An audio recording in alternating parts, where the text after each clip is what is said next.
Well, I'm just gonna get into it, I guess. It's only me, Neko, back again. It's Friday. Fucking hell, it's Friday. Why the hell is it always Friday? Except when it isn't. Like, oh, god damn it. Like, literally, where has this week actually gone? Like, it feels like it was only 2 days ago I was streaming with Jack, playing some Temtem. Then 2 days before that, I was unable to stream because my internet kept crapping out. And then, what, we played Phasmophobia before that? Jeez, there's been a lot of, like, I guess, co-op streaming this week. It's really good to get back to, like, a single-player thing, but holy fuck, has, like, the rest of my week just not been here. I'm sick of EDOPro, so I'm doing this tonight. Playing some good old Nightmare Troubadingus I don't know. I'm sure it's gonna be fine. Hopefully we get to the Beginner's Cup. Hopefully we can win. I'm not really sure what changes I need to make to my deck. Especially because I don't have much money to buy more packs, if any. So I guess I'm gonna get into it. It's a creepy son. He's leading me outside. Oh no.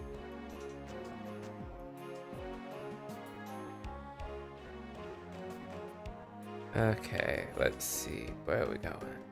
There's someone here. Who are you? Mokuba. Yep, sure, whatever. Yeah, I'm literally just not sure what,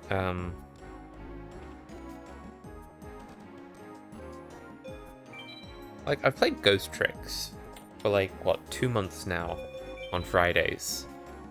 But, like, I'm really not sure what to play now. So I think it'd be good to take just a break from EDOPro and going like, okay, I need to learn a new deck. Hey, Feed Ducks Bread, how's it going? How's your week been? What am I doing? That's a really good question. What am I doing? Summon Neo and set Royal Decree.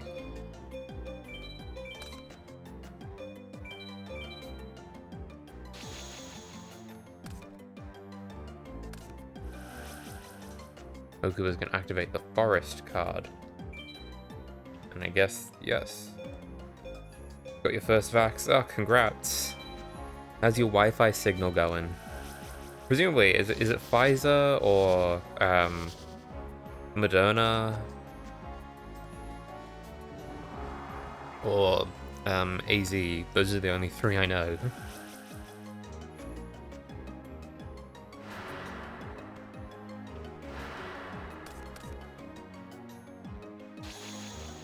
In any case, that's really good. Doing your duty to society.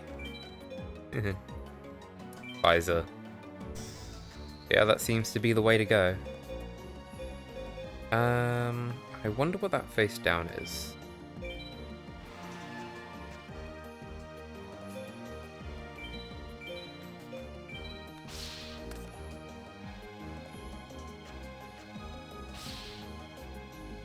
Groovy.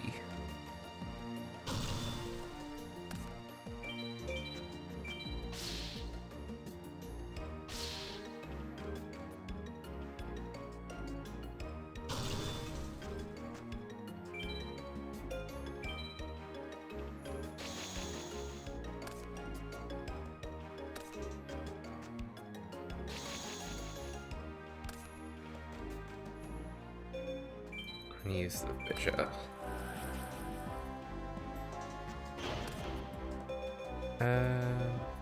We're in a pretty good position here. Wait, no, let's go with Rogue Doll first. No, oh, no.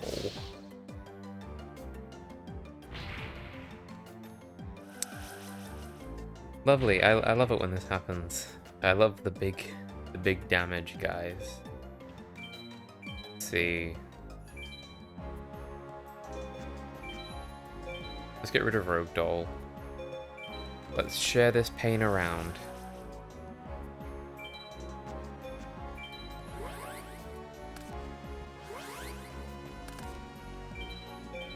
And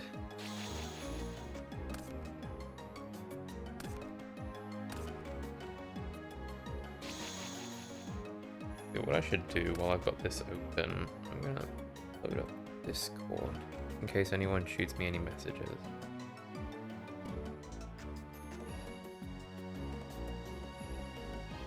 Okay.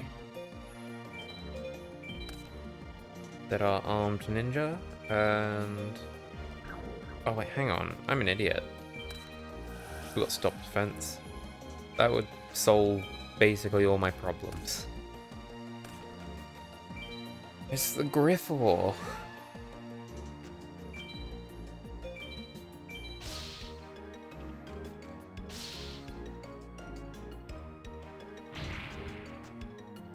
I think it's going to be kind of amusing when Master Duel comes out. You're going to get all these Yugi tubers streaming, like, playing Master Duel. And I'll just keep going back in time. Like, fuck it, I'll play the Game Boy Advanced one next.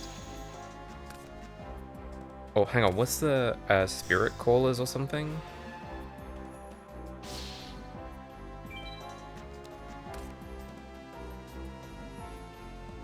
It was the one based on, like, the GX era. At least Season 1, I think. What information are we gonna get? It was a trap. Piece of trap hole.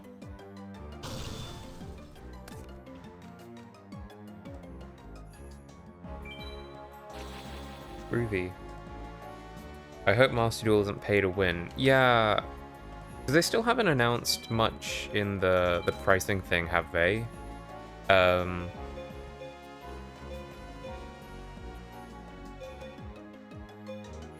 I mean, ultimately, in a realm where we have like all these online simulators, it feels like having to pay for to play Yu-Gi-Oh! Digitally is kind of warped at this point. Especially because like the physical card game is a lot like that these days. Like, sure, you can make budget decks, and like I wouldn't even say there's a lot of staples and stuff that you don't exactly need, but they do increase your chances of victory. Hang on. It is pay to win, essentially, is what I'm trying to say. I always thought the point of online simulators was you didn't have to pay money just to play. Yeah.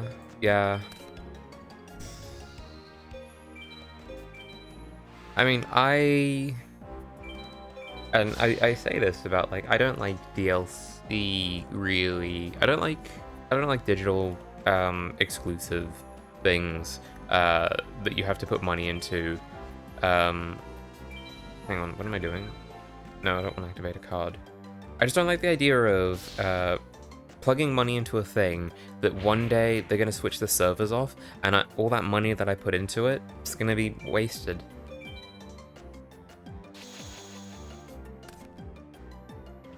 That's why I don't put money into Pokemon Go, Fire Emblem Heroes.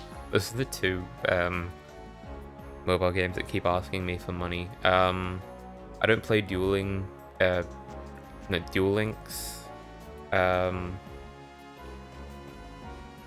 No, I still don't want to activate cards. There's literally no point. Victory.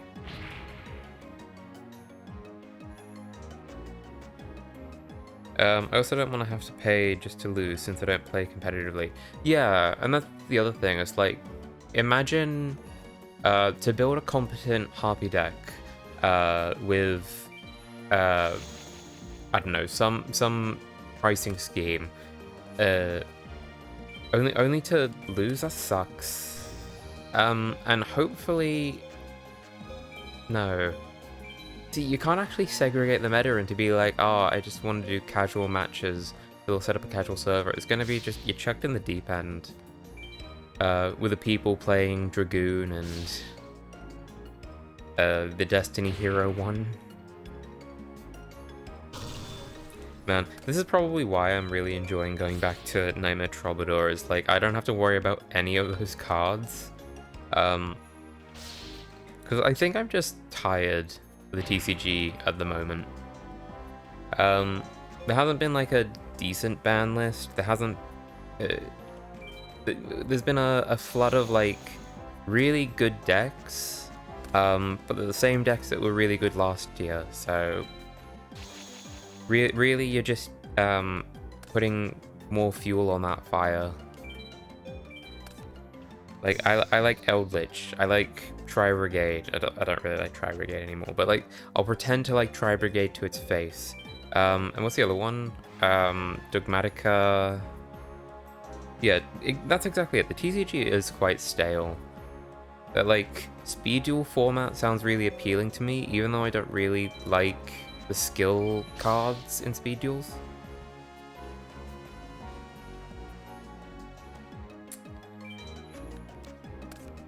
No, oh shit.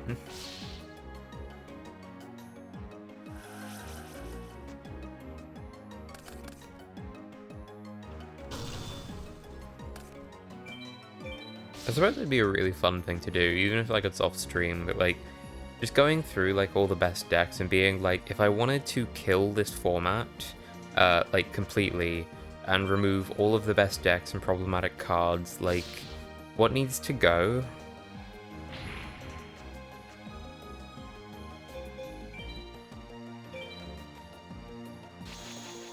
I think now that Verte Anaconda's confirmed for the new gold rare pack, Verte is going to be on the chopping block soon. Actually, that's something crazy. I thought seeing Rev's Card's video unboxing of fuck, I can't even remember the name of the gold set. Eldorado. Seeing Verte, I was like, oh, are we getting a Hulk reprint? Because that'd be kind of neat. But no. Yeah. So unless they're getting rid of Hulk and we can finally bring tuners back into the game, or they're trying to capitalize on Verte. Yeah, Verte would be better if it was restricted to Predaplant. I could not agree more at this point. And that's... I'm going to describe it as a character arc for me. Like, when I started streaming, I was like, nah, Verte's good. It opens up fusion support for, like, other decks. It's like, Hero can use that. This was before Destroyer Phoenix Enforcer, I think, was announced, or we had it announced but it wasn't prevalent, and now I'm just like, yeah, nah, Verte, you gotta go, because hero decks can get out Phoenix Enforcer pretty well just natively, and the less decks to use Red Eyes Fusion, the better.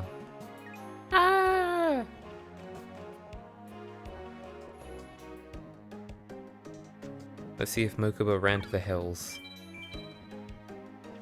Who's this?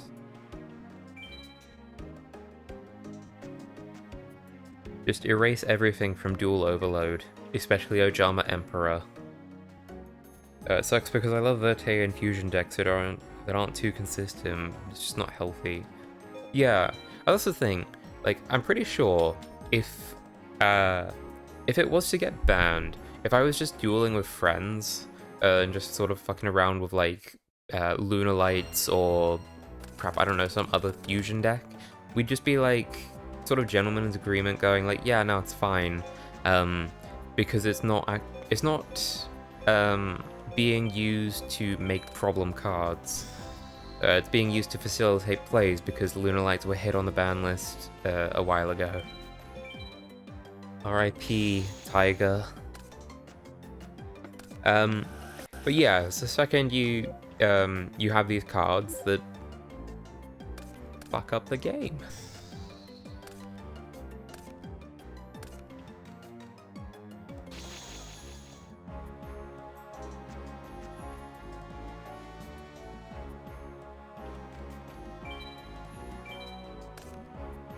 Okay, hang on. What does this do? Hang on. Also the battles card cannot change its battle position as long as it's facing. Okay. Oh no, it's unhappy girl. That's okay. I'll block attack it.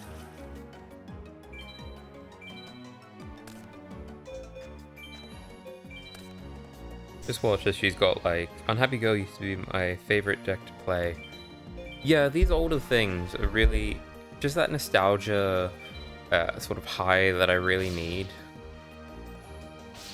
Not gonna lie, I saw the model of Neo and was like, wait, when did I play Celtic Guardian? I am a silly lad.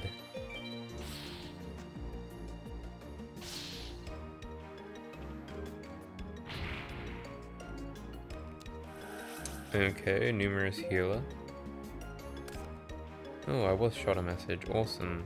Or is that the same one that I just didn't read? Okay, yep, that was just a little silly. I used to with Ebon and Pickeroo. Oh my fucking god. I love Ebon Magician and White Magician. Just... I think I said this on stream once, but like... it's a deck that I have. I don't have it built up at the second, but like... It's a deck that I pull out whenever... like, I'm quite happy to lose 90 games in a row. But like that one match that my opponent loses, it's like they're never gonna live that down. Because it's the kind of deck that you expect to lose. It's like, how consistent can gaining and inflicting life point damage with these level 2, 1-2 monsters be? Lord, getting to their princess forms is a nightmare. But it's one of those, like, if you pull it off, it's hysterical.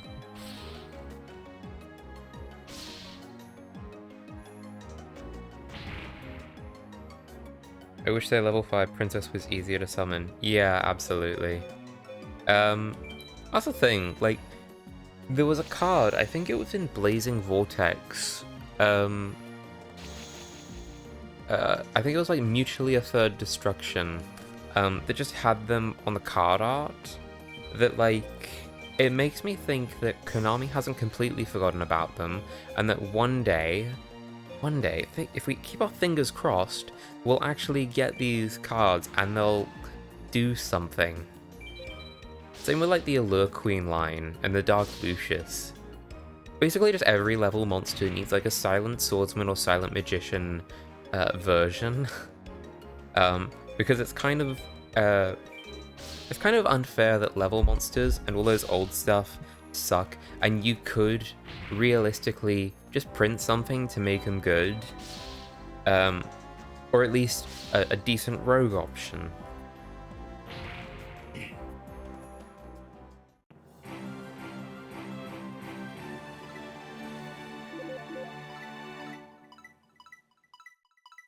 Imagine like the Knights of Pickeroo, and they got like King's Knight, Queen's Knight, and Jack's Knight sort of. I'm trying to think of the word. It's not playstyle. Like I don't think that would work. Maybe a swarming aspect that protects them. Hey, it's Rex. I'm not trying to think, like, you'd want a new boss monster as well, and I'm just thinking, like, Queen Pickeroo and Queen Curran.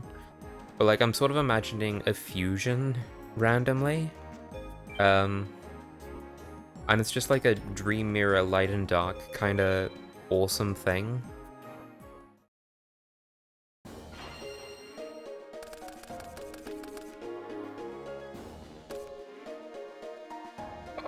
They're in this game, aren't they? I don't know about the princesses, but like, I think they could be like a control deck that protects and locks so they can get their standby effects off. Yeah. Put them in like a Mystic Mine. No. This is a really just bad hand. Ankylosaurus. Oh no, he's gonna attribute it.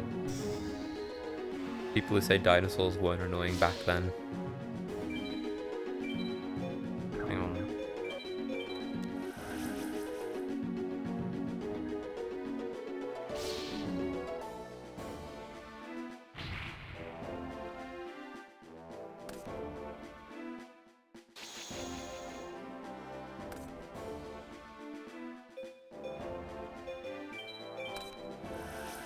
Die. Sword arm of dragon.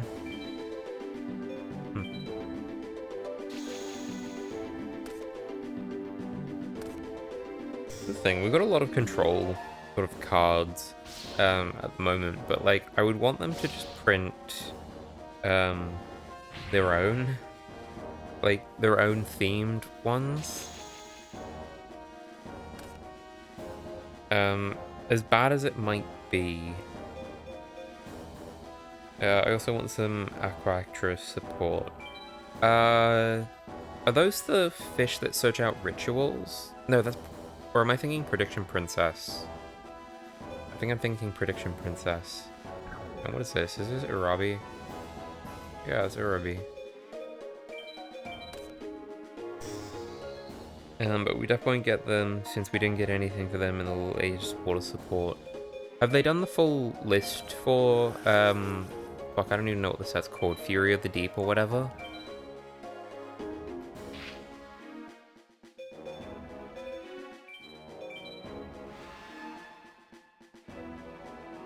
Because, like, I know the main themes are Mako, Shark, was it? And who was the other one? I don't even know. But that doesn't mean we can't get, like, one or two, right?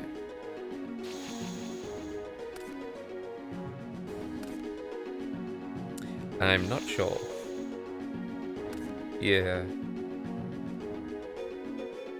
You know, there might be something in that, actually, of, like, just this... 2021, in terms of, like, sets for Yu-Gi-Oh! Blue Maiden... that's the Marincess one, isn't it? I think it is. I was largely getting to my point, though, of, like, 2021, as far as I'm aware, has been pretty good for Yu-Gi-Oh! Like, we've had a few flops, like, Ghosts from the Past, that I really don't like, but... Generally speaking, I think the game is relatively healthy. It's got life in it still, I guess, is what I'm really getting at. But with the amount of product coming out, I can't tell you what's in what set. It's just been a blur. It's like, oh, this Synchro Storm's coming out. Okay, what's in it? Oh, there's this Synchro that everyone's after. Okay, anything else? Yeah, some other things. Yeah. Also, I'm still waiting for Light Stage 3. Yeah, that could come to 3 and it would do nothing these days. It's a little sad. But hey, that's the way the cookie crumbles.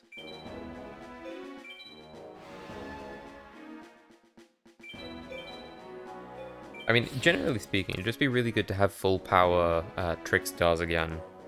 Now that, like, we've got all of their support. At least there's no, like, OCG exclusives anymore now that we've got Festival. I think Konami just forgot Trickstar existed.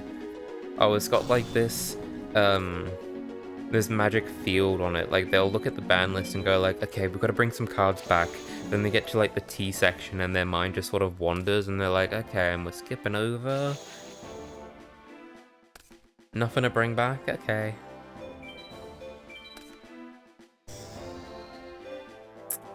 I just realized Muka Muka's gonna get a lot weaker. Probably shouldn't have. Hang on, that's the question. Who's weaker?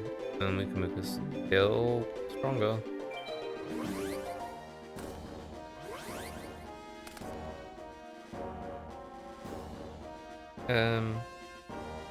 Like, I don't see a point. It's at 1 since Orchestra's gone.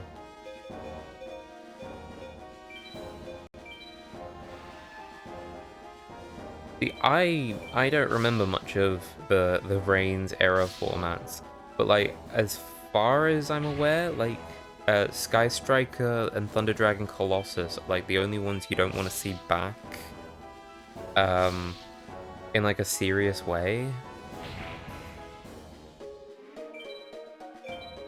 I think like Salad. I mean, I feel like Orcus could come back and do nothing as well, like Trickstar. Because, like, what? You're gonna use, the reincarnation thing. Okay. Have fun, good luck. And plus, Firewall's gone. Or at least it's locked to Cyburst, now, like it should have been from the start. So you can't even do, like, Lilybell, OTKs, which, you know, were really fun.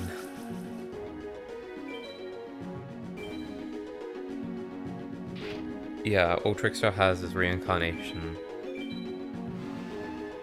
Yeah, and like with Light no, Live Stage. I was about to say Light Arena, but I was like, no, it's not that. It's the one that came in Secret Rare. Like, that's fine. Oh, and Festival are really good for like token just swarming for Link spam. But like there's a million other decks that can do it probably better.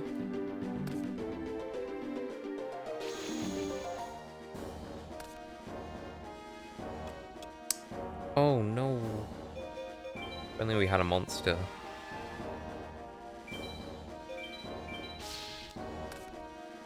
Maybe I should dust off Brickstars again. Will it do anything? No.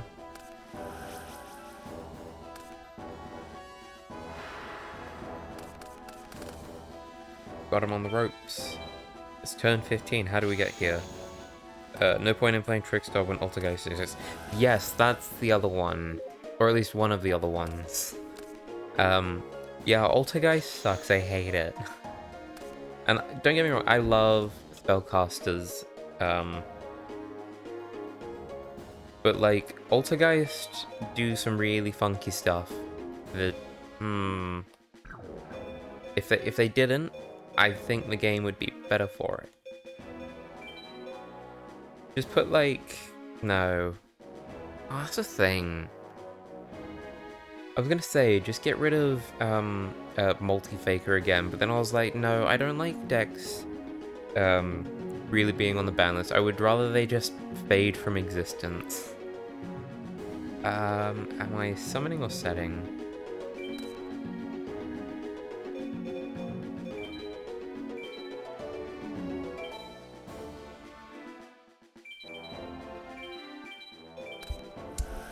Doesn't really matter. Trickstar is one of my favorite decks of all time. Yeah, when I got back into the game, which was back in like 2017, Trickstar was one of those first decks that I properly built. And that was back when Firewall was the thing. So you could tell my friends hated me.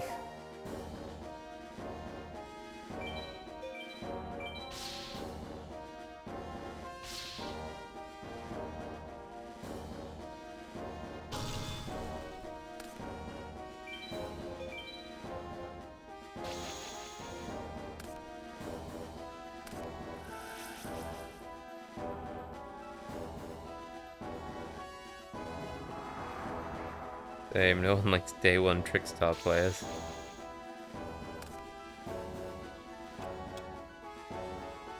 Yeah, I'm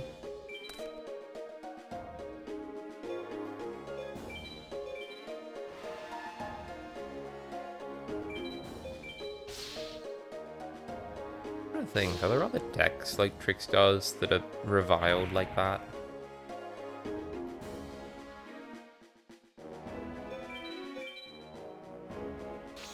The sort of other thing my brain's thinking is like, what could they print now that would make Trickstars good again? Without just like a field spell that is just like another copy of Dark Room of Nightmares.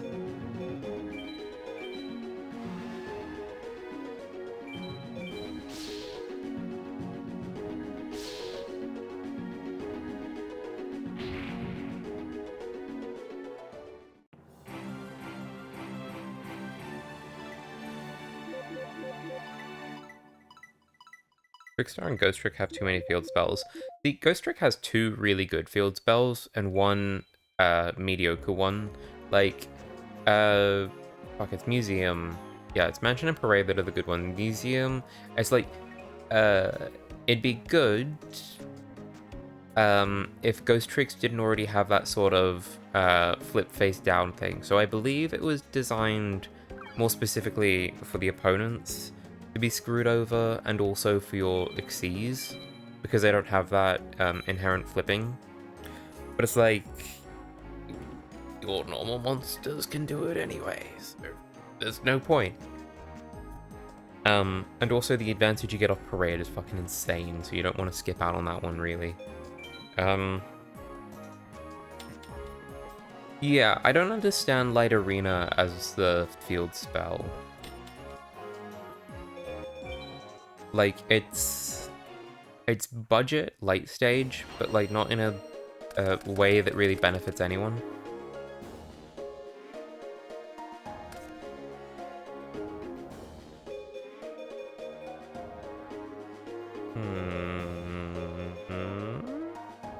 I'm gonna set Wall of Illusions.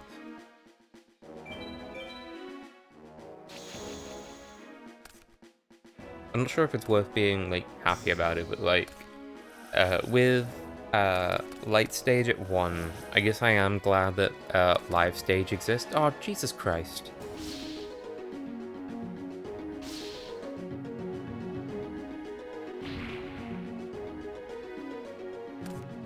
Nice while it lasted.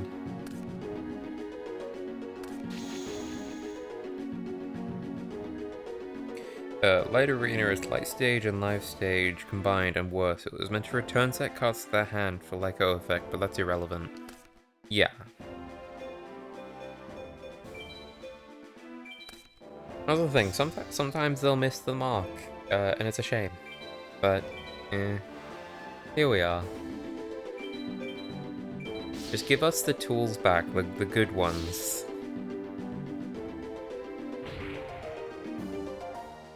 Like, Engaged as a card is insane, but if you're gonna bring that back, Trickstar hasn't had any tops, and isn't really used as an engine. I mean, it is, but like, the times you'll see it is incredibly rare. But like, 3 light stage, not a problem.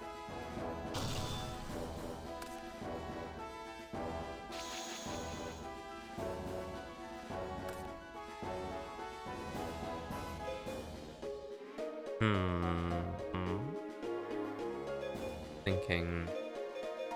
What does this do? What does Senri I do? Once per turn during a standby phase, you pay 100 life points to look at your 1 card at the top of your deck. Return it to its original position. Okay.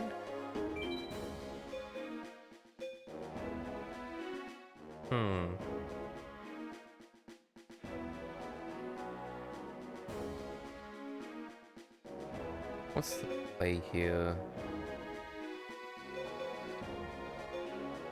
Why do I have healing? But it's gonna have to be summon and just get rid of it with Share the Pain.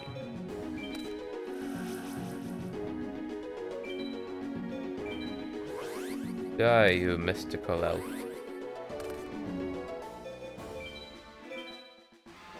Nope, I don't want to go to battle phase, got nothing. Nope. Oh, come on. Hey, Ryura, how's it going? Yeah, we're playing Nightmare Troubadingus because I don't want to play EDOPro. I'm in brain switched off mode. And I was just thinking, like, what would be cool to see in the Yu-Gi-Oh! GX Speed Duel box?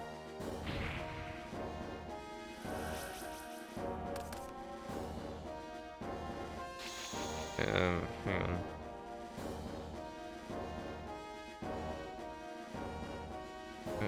Can you make Mechbus an emote for your Twitch? To be the Yu-Gi-Oh! Pog? I have no idea. I'm just replying to a personal message. Talking about...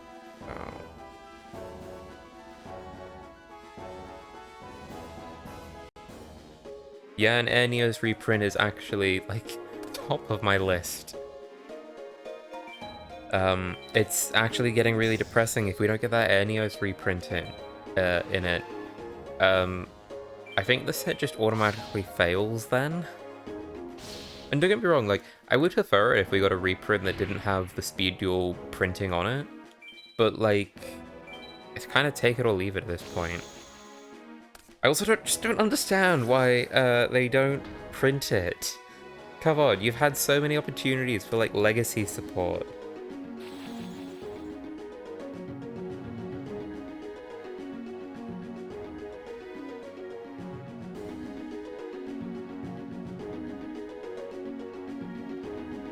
The Maiden in Love cards and support. Oh my god. No, we can't do that. Can't print those.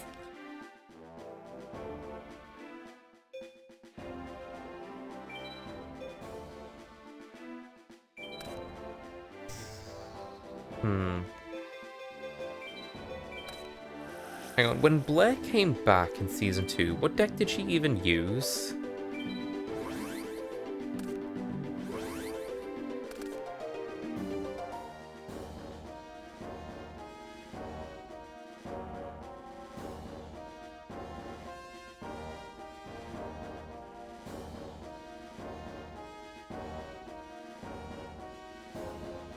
She used a Mystic Dragon deck. I want a Society of Light cards Chaz used. Oh crap, my knowledge of GX is slipping out. Season 2 specifically.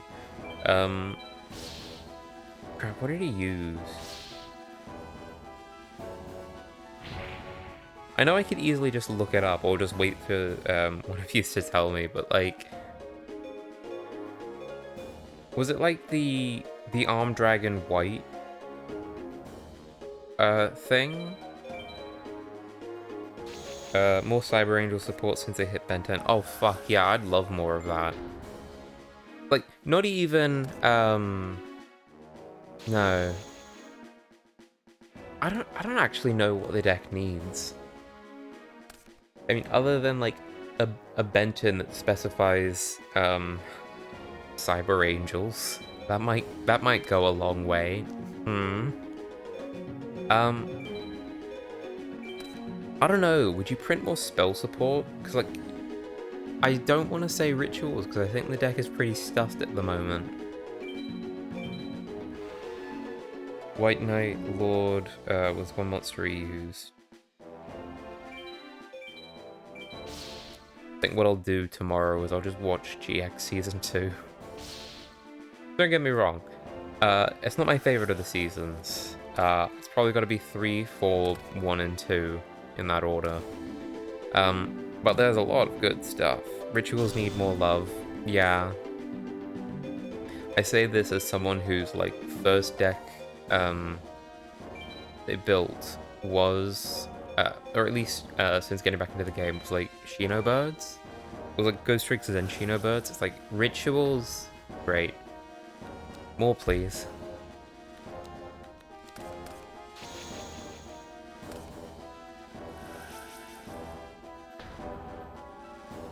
Yeah, cards were called White Knight.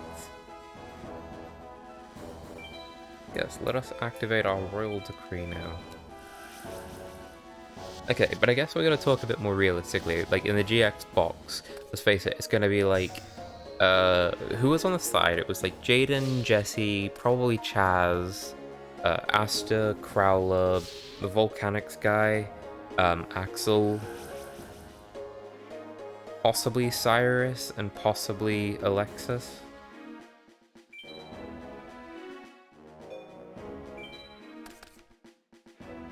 They were also super cool looking.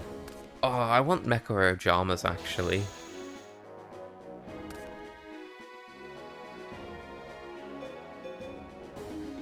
Those words just left my mouth and I want to take them all back. No, I don't want Mecha Ojamas. We don't need any more hero cards. I'm inclined to agree. But only because, like, the deck... I don't think the deck can get better than it already is. Because you're just going to run into the issue of, like, a competent hero deck at the moment. It's running like the best of the Destiny heroes, best of hero, elemental, best of vision heroes. I don't think you could cram any more in there. When you think of GX, you think of heroes. It's just the community-loved archetype. Yeah, like, I don't blame people for loving heroes. Heroes are great. But it's like DM. I'm just tired of it.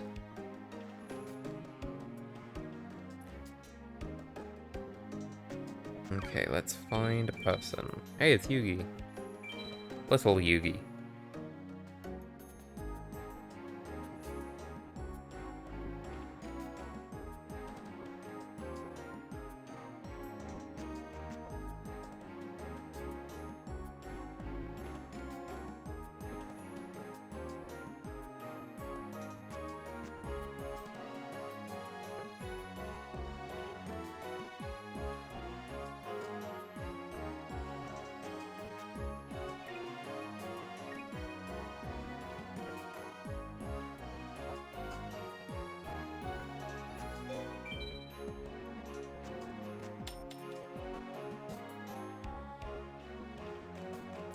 Maybe they'll print the clear archetype. Oh, isn't the clear archetype getting support?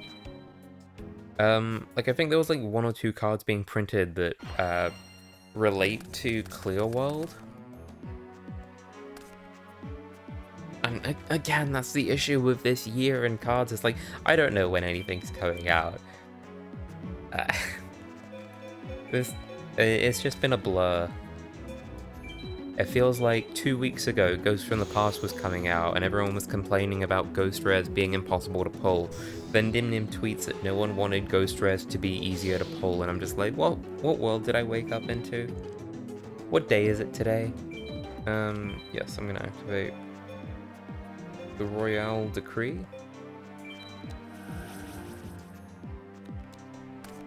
If there weren't so many generic hero cards and split them to their archetypes more, then it would be fine. I enjoy the original first season Elemental Hero the most. Flame Wingman was the shit.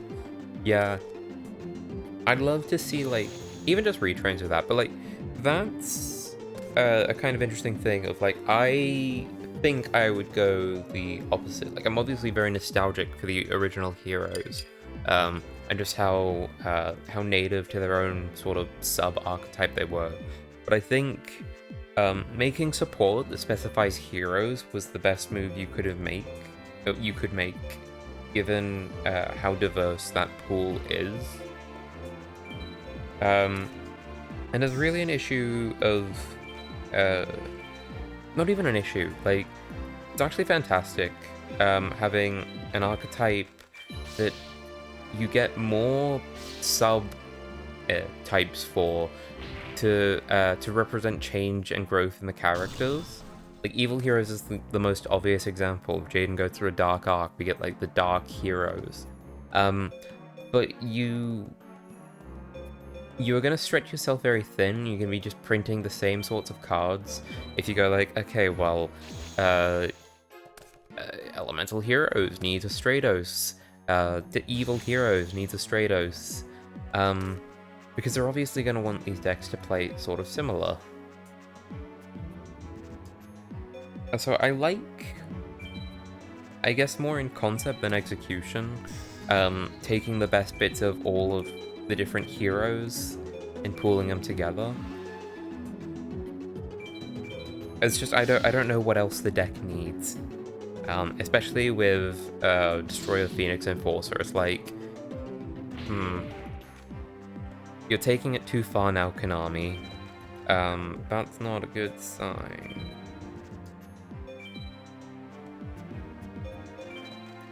I'm gonna share some pain. And I'm gonna get rid of Axe Raider, because I think he's the uglier of the two. It's like, I thought Malicious Bane was a terrible enough boss monster. Also, we haven't had a Malicious Bane reprint. That card is still fucking expensive. And I love Evil Heroes. It's like, Season 3 was absolutely, like, the shit.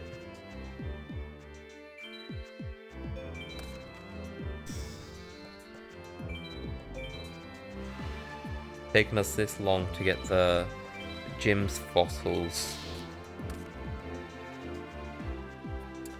You know what, actually? Really feeling like playing some fossils. Obviously not today. Told someone on Edo I'm 14 and they quit. Wait, you're 14?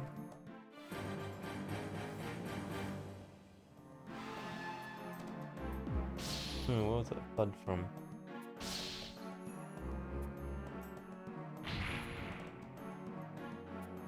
Malicious Bane will probably be...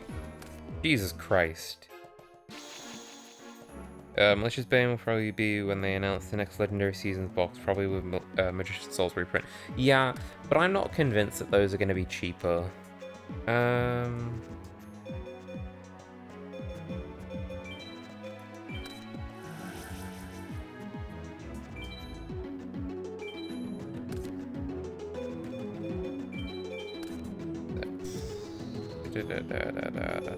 that's not the word. Man, that's kind of weird. Just sort of thinking about, like,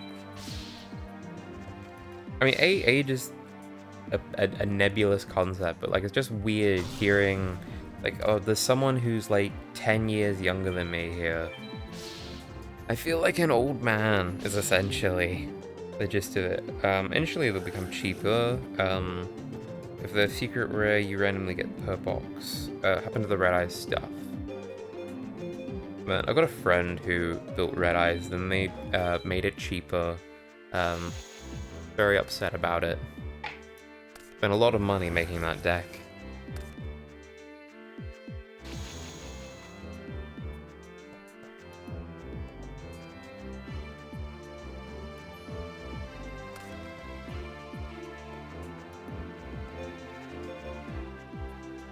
Huh. There's no point using that. Hane. I didn't pick up the Baby Dragon reprint when it was around 10. Oh, I feel like I had the Baby Dragon at some... No, wait, what was it? Oh, no, that would have literally been it.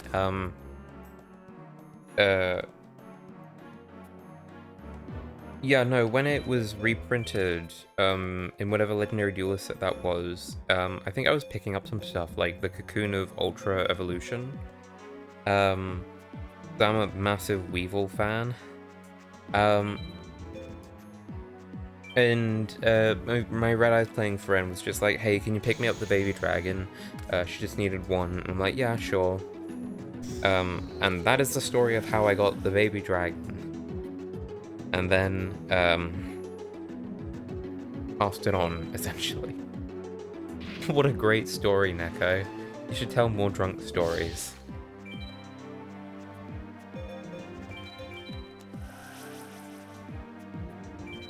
Yes, let us designate Great White.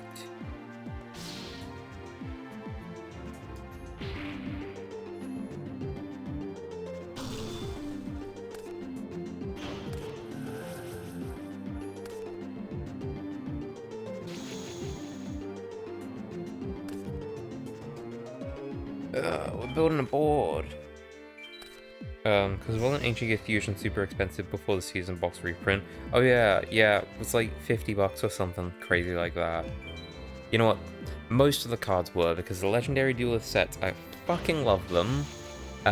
However, they run into the issue of like, well, no one really buys them, and their rare cards are always, just, they don't,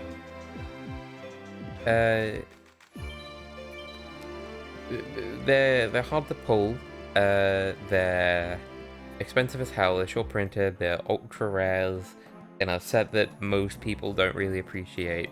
And I believe Konami just doesn't print as much of it because of the low audience retention.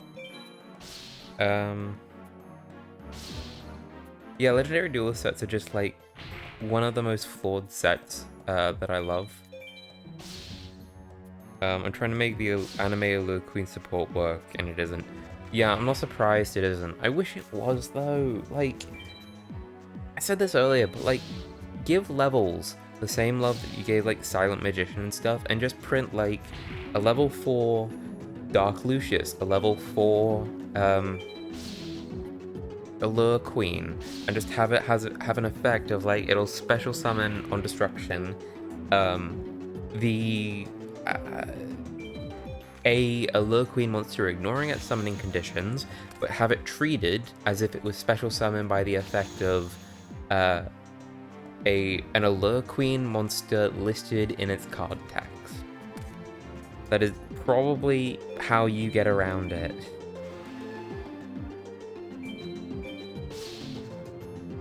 It's sad the Gemini gets more love than levels. Yeah.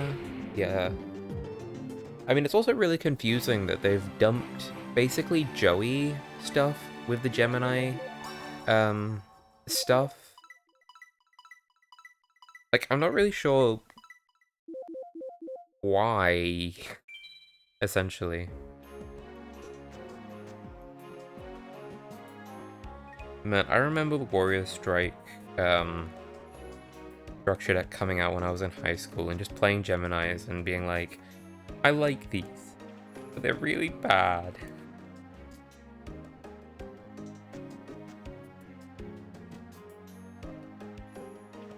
I am very old. Yeah, if the pattern goes like it should, then when they have the new season box set with the Magician's Souls and Evil Heroes, then they should be around $15 each, since there'll be more prints of it. So it just needs to happen. Yeah, and I say it should have happened this year. Like, they're printing more Legendary Duelist sets, I think, now per year. Or it might be the same and I'm just, like, way behind the times. But, like, if we could get, like, a Legendary season box, like, at the start of the year and maybe halfway through the year. Ooh, actually.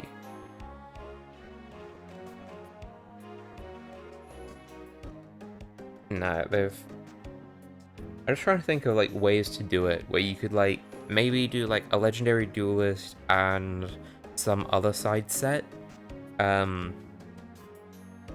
Like, imagine instead of 2 seasons of Legendary Duelist, we got, like, Legendary Duelist and, Toon Chaos, reprints.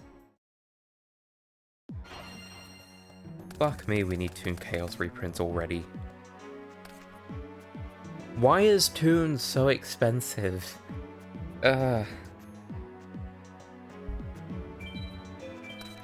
got like 9 copies of Toon Table of Contents now, and they've had 0 tops. It's just a little sad.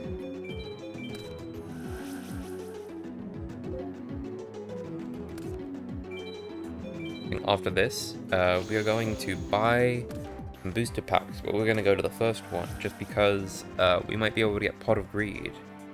Hey, Bardo, yeah, Yu-Gi-Oh! I'm so full of energy.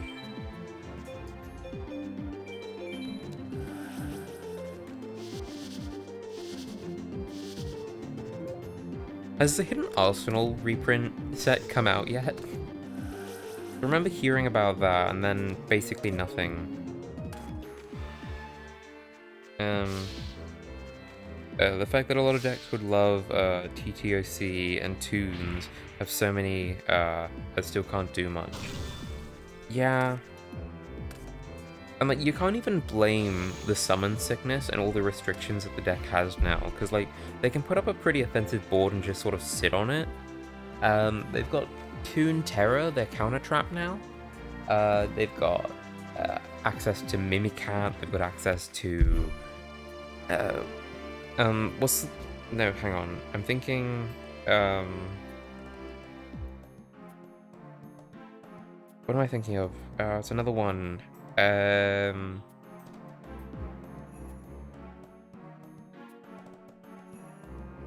I cannot think. It's not Shadow 2. No, hang on, I think.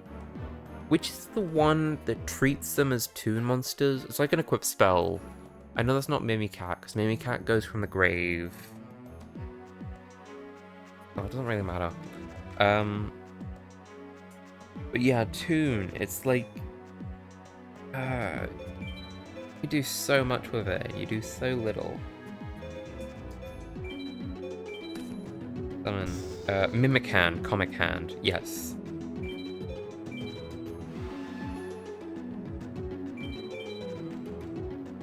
I still find it really funny that in Toon Chaos we got like Toon Harpy Lady. Then when it was introduced into the OCG, because we got it in the TCG first, it was decensored. Like, I wonder if they're gonna put any of them in Ghosts from the Past 2022. God, I hope not. Because I don't really know. I feel like there's a horrible sort of the gold sets are what every set should really be. It's just filled with like so many banger reprints. That like when I look at Ghosts from the Past from this year, it's like, yeah, there's some good reprints, but like you're basically not gonna get what you want. And like all the new stuff, like I wanted all the Dragoonity stuff. Don't buy a box. You're not gonna get it. And also just wait for it to be, wait for people to realize that Dragoonities suck still. I like Toon Red Eyes. Yeah, Toon Red Eyes is actually the heart and soul of the deck at this point as far as I'm concerned. But you get to free special summon a Toon. Yes please. And I want to Toon Harpy Lady Sisters instead of Harpy Lady. See, I can understand that. But like, I imagine the appeal was like, oh, it's the ace monster of everyone who's appeared in like the battles, in DM, that people give a shit about. Because it's with, what is it, Toon Harpy Lady that we finally have all the Duelist Kingdom finalists, because we had Barrel Dragon, Dark Magician, Red Eyes, and now the Harpy Lady.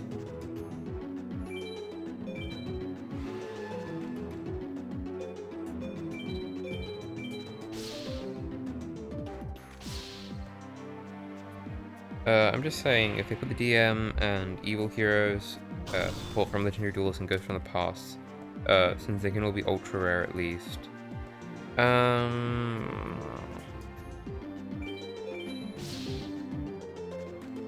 I get that.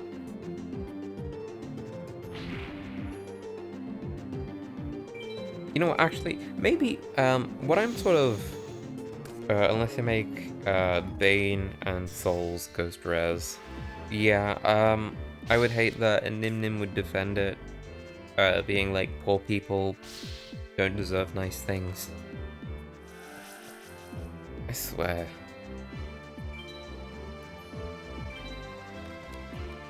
Now we know what that is, and it wasn't a spell. If they do that...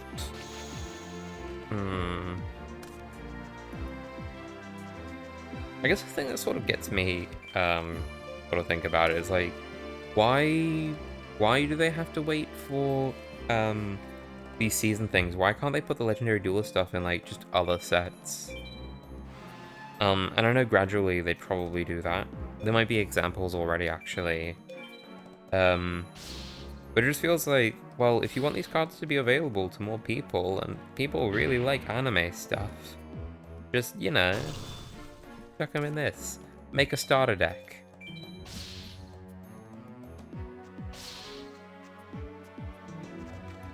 Is Toon Pet Dragon a thing? No, it isn't. Though, now that I think about it, that one would have been pretty cool. Instead. I think the issue is, though, Toons need more normal summons. Usually they do things that will make the most money. Yeah, but I don't think it'll make less money to print a card in another set. Especially if, say, it's a card that was previously very expensive and now it's becoming available for budget players. I want more Amazonas support? I'd love an Amazonas Link 1. I say half joking. mostly serious.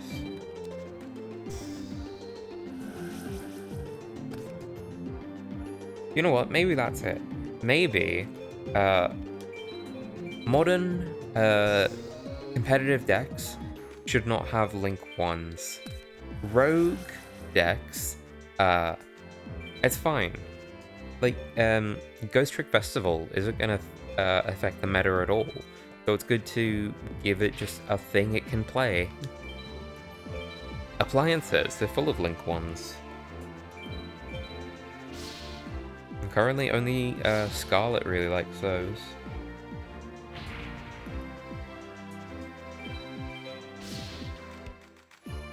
But that's just me wanting my favorite decks to have support. Yeah, well, I mean, that's basically everyone's stake in this game. I like this thing. Now, give me more of it. Give me, like, more Silent Magician, damn it. Whatever happened to Trap Tricks? They used to be rogue, and now I never see them. That's because hat decks were seriously outclassed in the current game.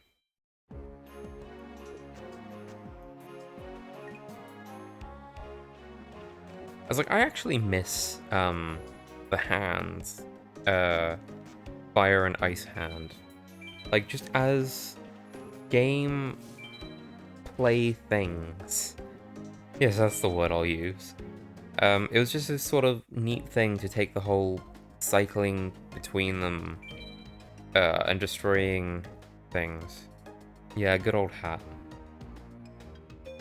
Let's see, we're going for the Miracle of Nature. Because we're looking for that pot of greed. Mammoth Graveyard, Dragon Zombie, Zombie Warrior, Forest, and nope. It's the Reaper of the Cards.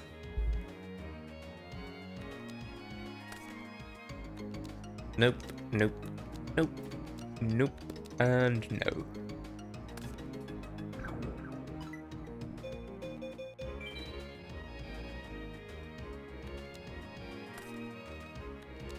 Nope, no, no, no, and also no.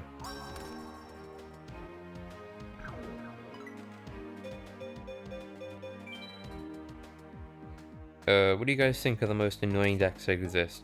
I'll start by saying Infernities. See, I think Infernities suck. They were annoying back in like 2012, maybe. Yeah.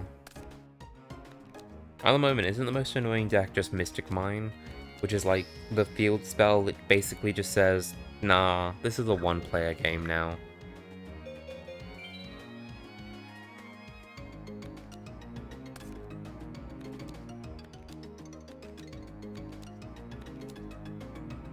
Because I want to say, super, unconvincingly, that, like, there aren't really annoying decks, but there are really annoying cards.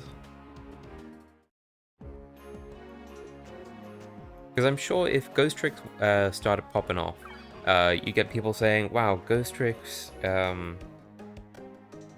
a really annoying deck. And it's like, no, it's just a really annoying circumstance. Oh no, it's a bald guy.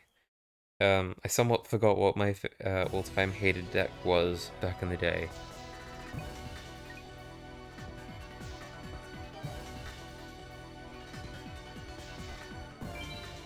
See, I find that kind of interesting, because, like, if I'm thinking of, like, things that I would consistently lose to back in the day, like, I still wouldn't say that I found them annoying, or that I have any disdain for them.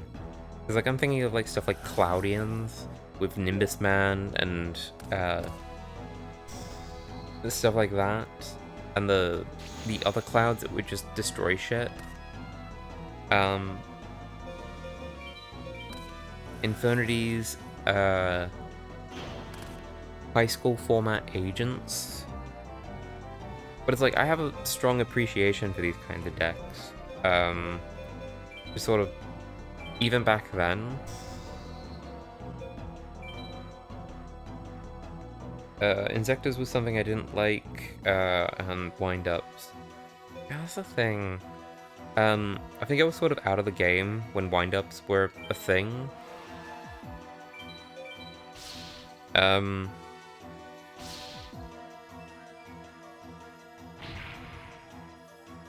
I was mostly playing in tourneys way back when everyone ran Teledad. I hated that deck too. Yep. Yep. Just anything involving Dad from back in the day. Like, you're not gonna have a fun time.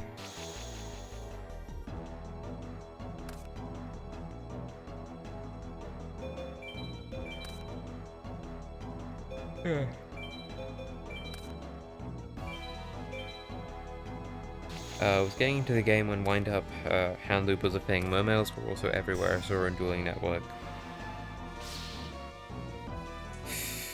Ah, damn.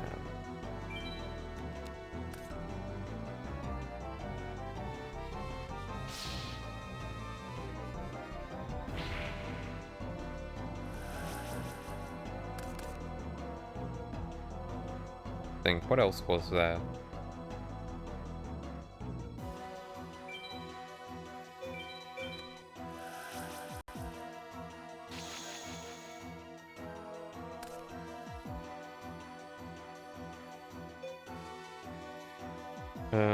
And once people started knowing Burning Abyss was broken, that was everywhere as well.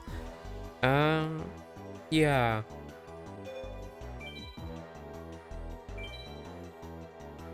I don't like this.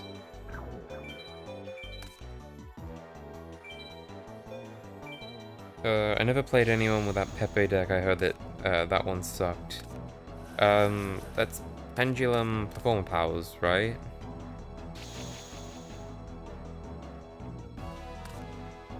And yeah, I was definitely out of it during most of the Pendulum era. Like, I sort of came back in at the tail end. Start of the Link era. Not that I knew what Links were. Yeah, I'm not really sure why I got back into this game. Wasn't Necros also one of those annoying ass ones? But then I sort of wonder, like, when I say Necros, do I more mean like, just that releaser of rituals? Like, what was the real problem card with Necros? Other than all of them. At least back in the day.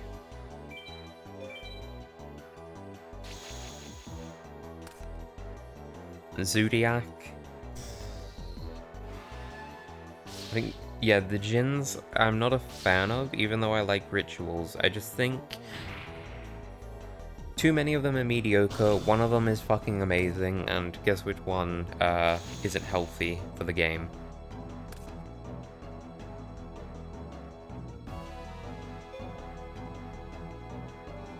Yep.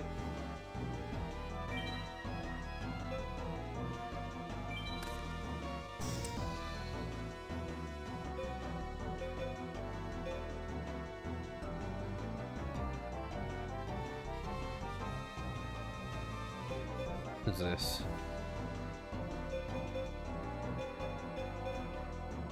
That's not a good sign.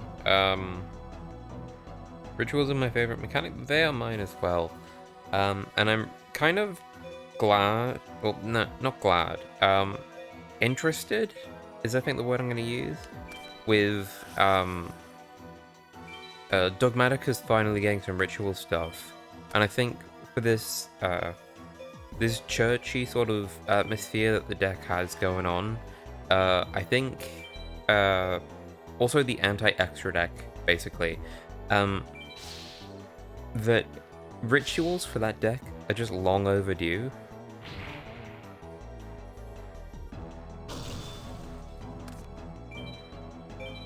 And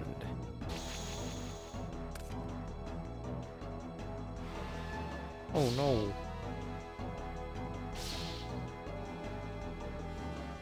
I'm actually kind of sour that the extra deck basically became the power of most decks. I like it as an evolving thing for the game. But yeah, got some real issues with a lot of cards.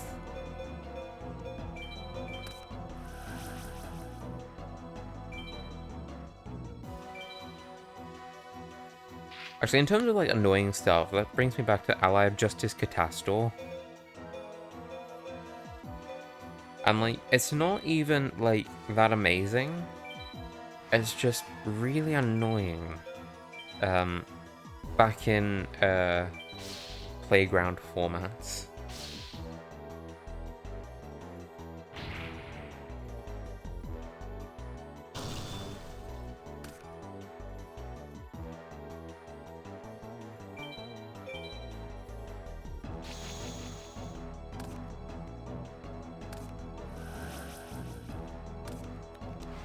Oh no.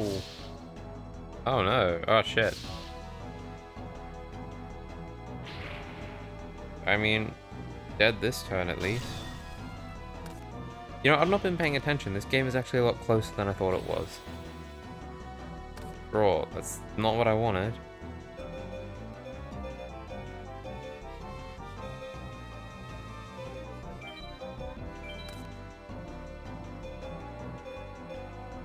Kinda got no choice. What about Exodia decks at round 3 sets? I never knew those to be a thing. Like, even as far back as, like, Playground format, as, like, no one had a playset of Exodia pieces. Fuck, I think even at my primary school, and definitely in my high school, most people didn't even have one piece. Which is weird to think about. Like, everyone had, like, the darkly big rabbi. But when it came to individual pieces...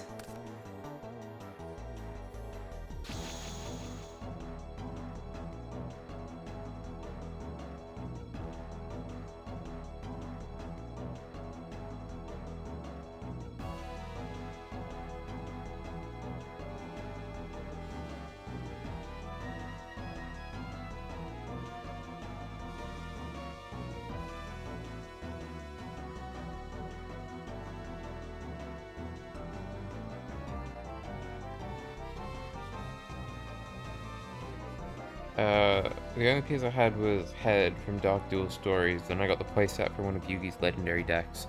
Yeah, no, I've got those now. Yeah, it would have been in the legendary decks, that I got mine, because they're all in ultra rare. And they look quite nice.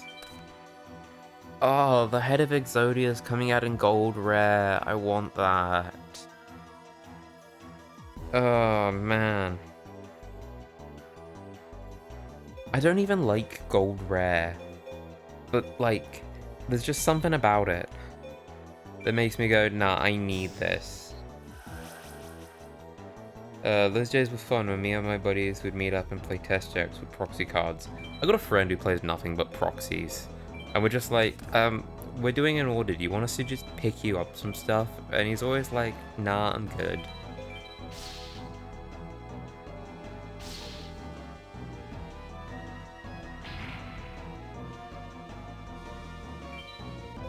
It's just the head, right? The head has only been confirmed for gold rare.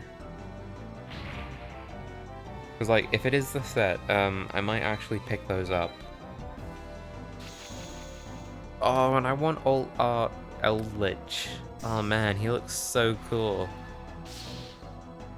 I'm gonna be honest. Yeah, my statement is not gonna change. I don't like gold rares. I just think they're very clunky. But holy shit, the Eldritch alt art is, like, actually fantastic.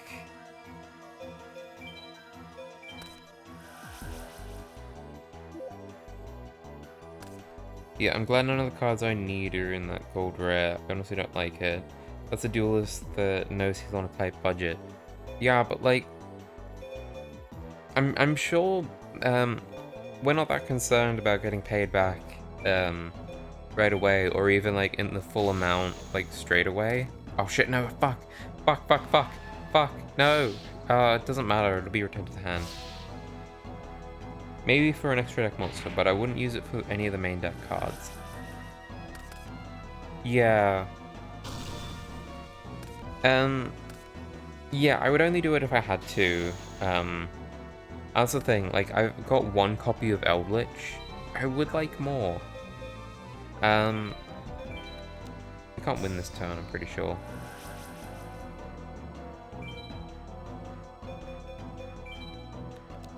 Okay, you're a spell. Awesome.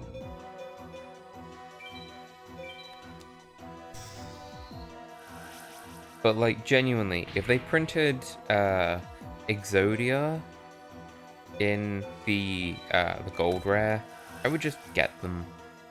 Because I think that's one that really fits.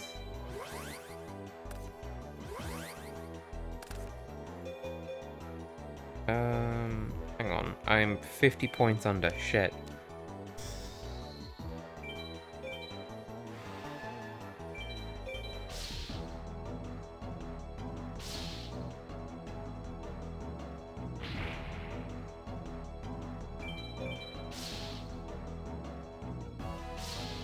Okay, that sucks.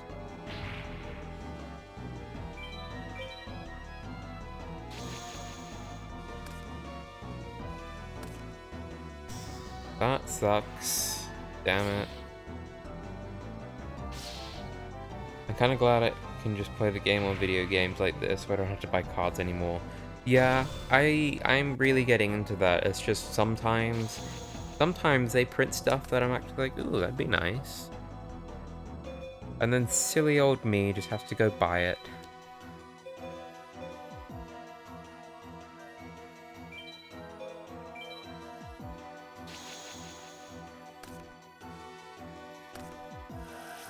Oh no.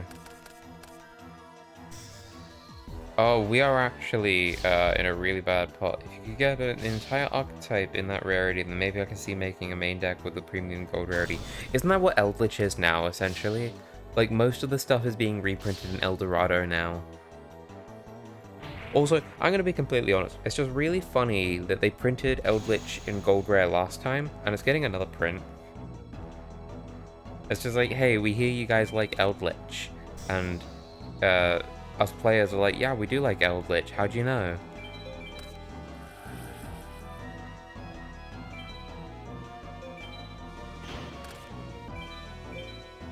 And that's the thing, I think Eldritch as a deck is one that really benefits from it. Fuck. No. No. No. Just watch, we are going to draw... Oh, fuck, no! No, no, no, no, no, no, no, no, no, no. Oh, no. We need something good right now. Right now, we need a monster. No! No, no, no.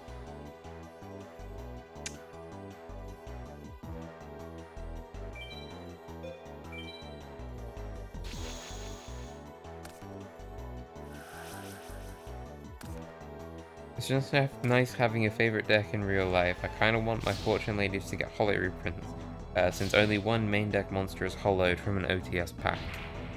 No, we lost to him. No.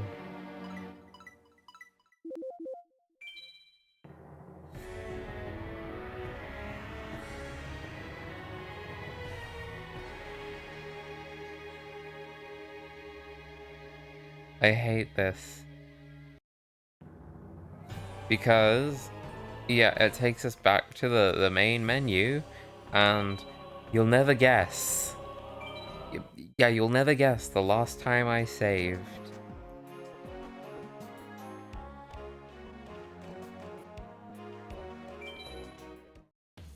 We're at level 1, 250 experience points, 0 Kyber Court points, and 40 cards.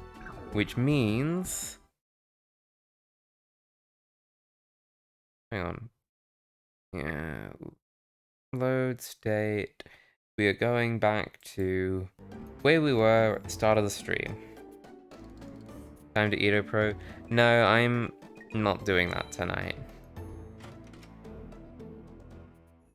Isn't there like a computer save state? Yeah,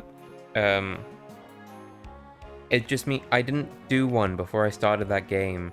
which takes me back to exactly where I was at the start of stream. All that progress. Isn't that just lovely? And we're gonna do Mokuba, then we're gonna go up to the hills, and there's gonna be, what's his name? Serenity, then we're gonna go a bit across, and there's gonna be Rex Raptor, then we're gonna go down a bit, and there's Esperoba. Then we'll go up again, and there's Yugi. Then we'll go buy some cards. Then, as we're leaving and going to duel whoever that other guy was, we're gonna get intercepted with, Para? Or Docs, one of them.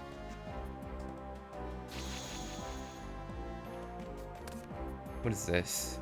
I hope this isn't like the end times now where we just lose every game.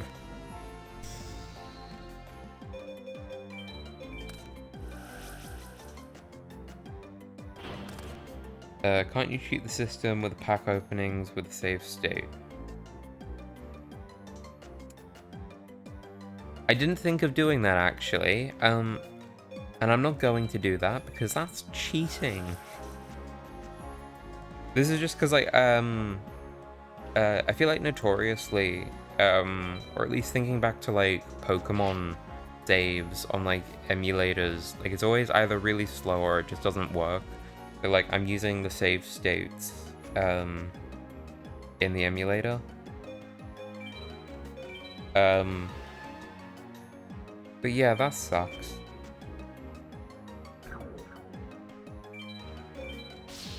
I kind of wish there was an easy way to play Forbidden Memories. I like that game a lot on PlayStation. Duels for the Roses on PS2. Cheating? Screw the rules, we got money. That's the thing, I don't remember if I mentioned this, but, last time I played, Nightmare Troubadingus, after stream, I was just like, oh, I wonder, what the pull rates are, and, like, how much I would need to build, like, a consistent Harpy deck, this early on in the game. So I gave myself infinite Kyber points, and just kept pulling packs, and it just took too fucking long. Not to mention, like, it's fine. It's not great, but it really benefits from, like, late game stuff. So the Harpy stuff is probably still on hold. And we're just gonna build good stuff. And obviously I reset, so I don't have infinite Kyber points still. And I don't have any of the cards from that save file.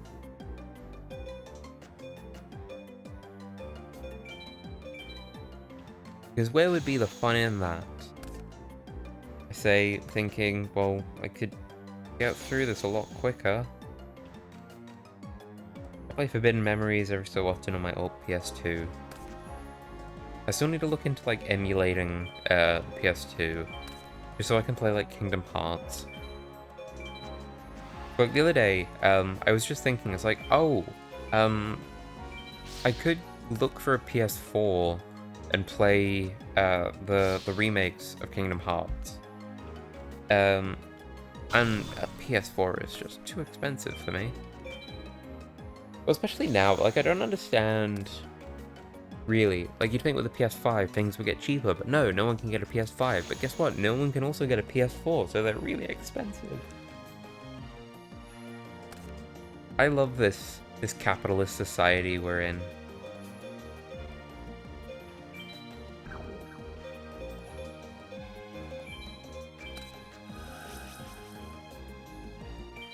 Try selling the absence of PS4s on the free market, eh?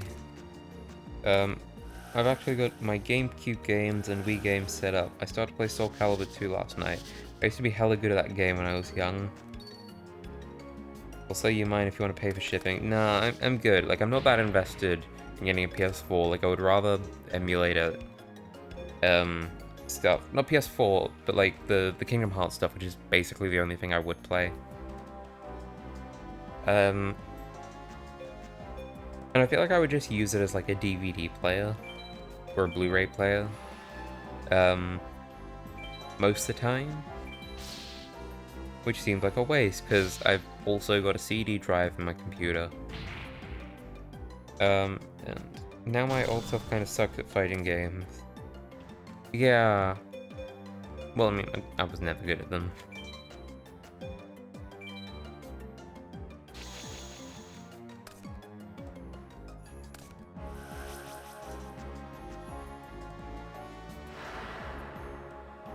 I was never good at fighting games, so I'm really glad that they added Pyra and Mithra to Super Smash Bros.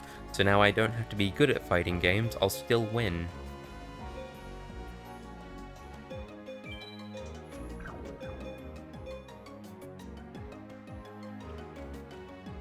Yeah, let's attack.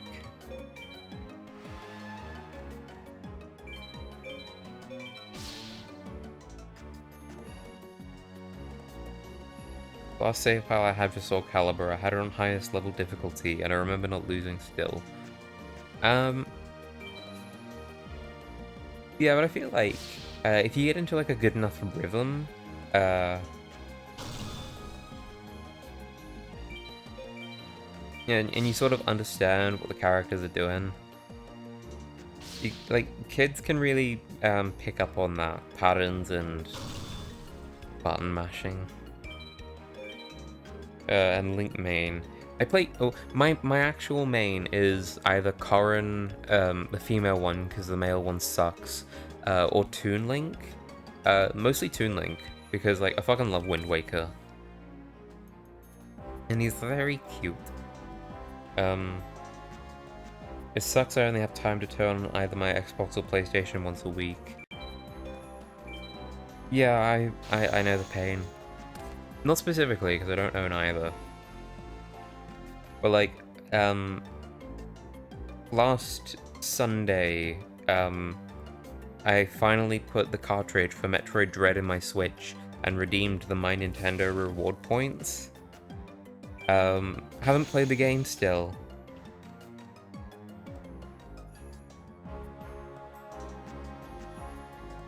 Lol, you're talking about Super Smash. Oh, right, hang on. Link is in Soul Calibur, right. Oh my god, I forgot about that.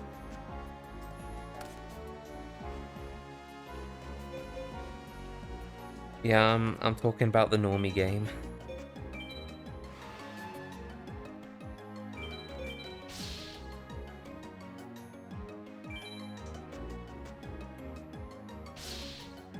Yeah, because that was the Nintendo exclusive tie-in for Soul Calibur. Yeah. And that was cool.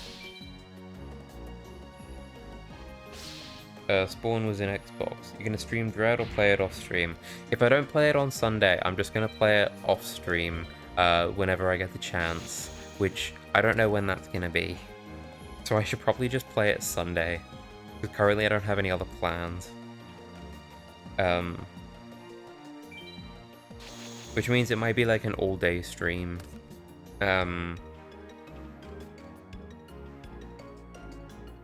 Hitachi was PlayStation.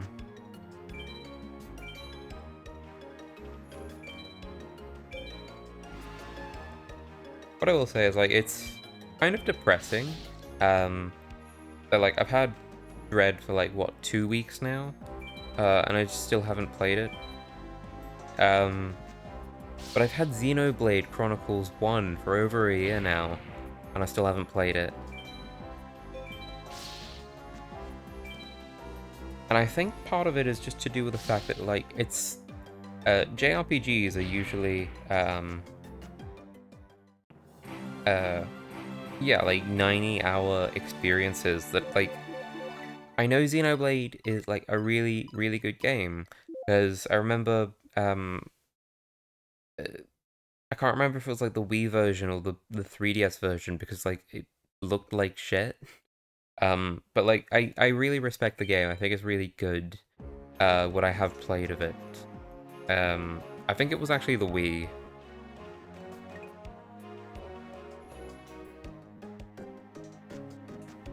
Let's see if I'm correct and Serenity's up here. Yep. We're doing this all over again. You could start... it'd be really funny if you could sync up, like, when I started the stream and first found Mokuba to this go-around. and just see if it takes me less time. Isn't that what your Twitch name is based on? An idea to play Xenoblade? No, so it comes from the Greek word, xenos, which is stranger or foreigner, or the English word idea. And like, it was an idea I had back in high school of just like this multimedia project that connects people, kind of, that I just never did anything with. And it's just been like my Twitter username. It's been my Twitch username now. It sort of follows me around. But yeah, no, it's not Xenoblade related. I'm sure people are going to be disappointed to learn that. They're going to think, you're a fake fan, you main Pyra and Mithra. You think Mithra's best girl. You don't even understand what best girl means.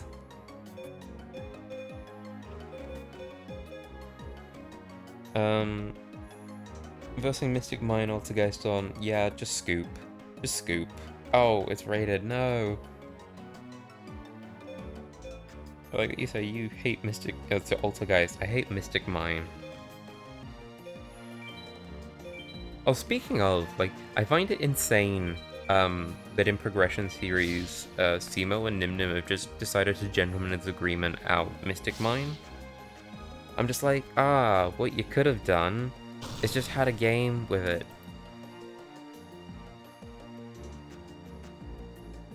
Oh my god, I might have company. Hang on. He's Melee-Seek spamming for 500 every turn. Oh god.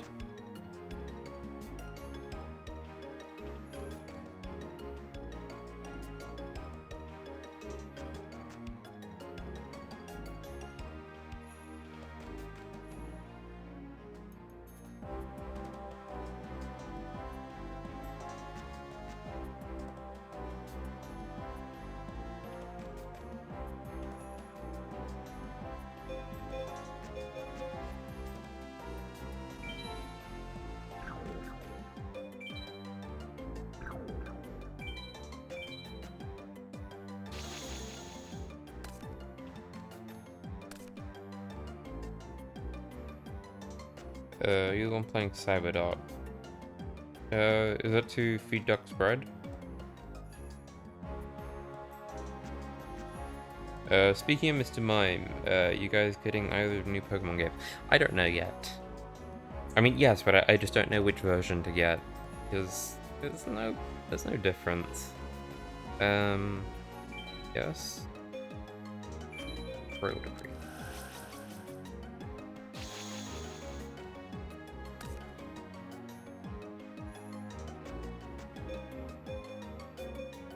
I'm pretty sure I keep saying this, but like, at this point I'm more excited for Legends of Arceus than the Diamond and Pearl remakes. And like, it's a real shame, like, that Ilka are just doing faithful remakes to lesser games. It's like, if this was just a Platinum remake, I'd be like, all for it. But it's like, oh, we're making improvements to the gameplay, while also retaining the world that was... Like, I love the Sinnoh region, but holy shit, it's not nearly as dynamic until you get to, like, Platinum. Like, it doesn't really have an identity until they start putting in the snow patches. And like, holy shit, those snow patches, those are just pixels on a screen, but shit, they go a long way.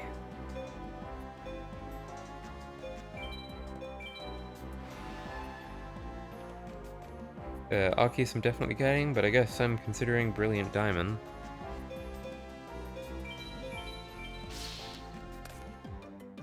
Also a fact of like, I wish they stuck to one style. Either have it all chibi or have it all in the Sword and Shield style models at least.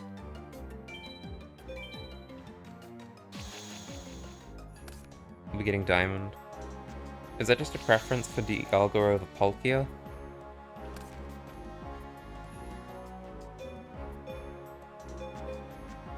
Because I do sort of wonder about that.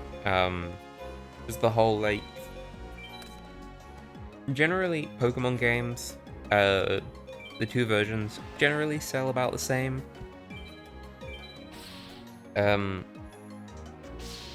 Yeah, but I feel like more people are more interested in Dialga than Palkia, that I wonder if there's going to be a more, significant split between the two. Yeah, Roar of Time is just like an amazing sounding move.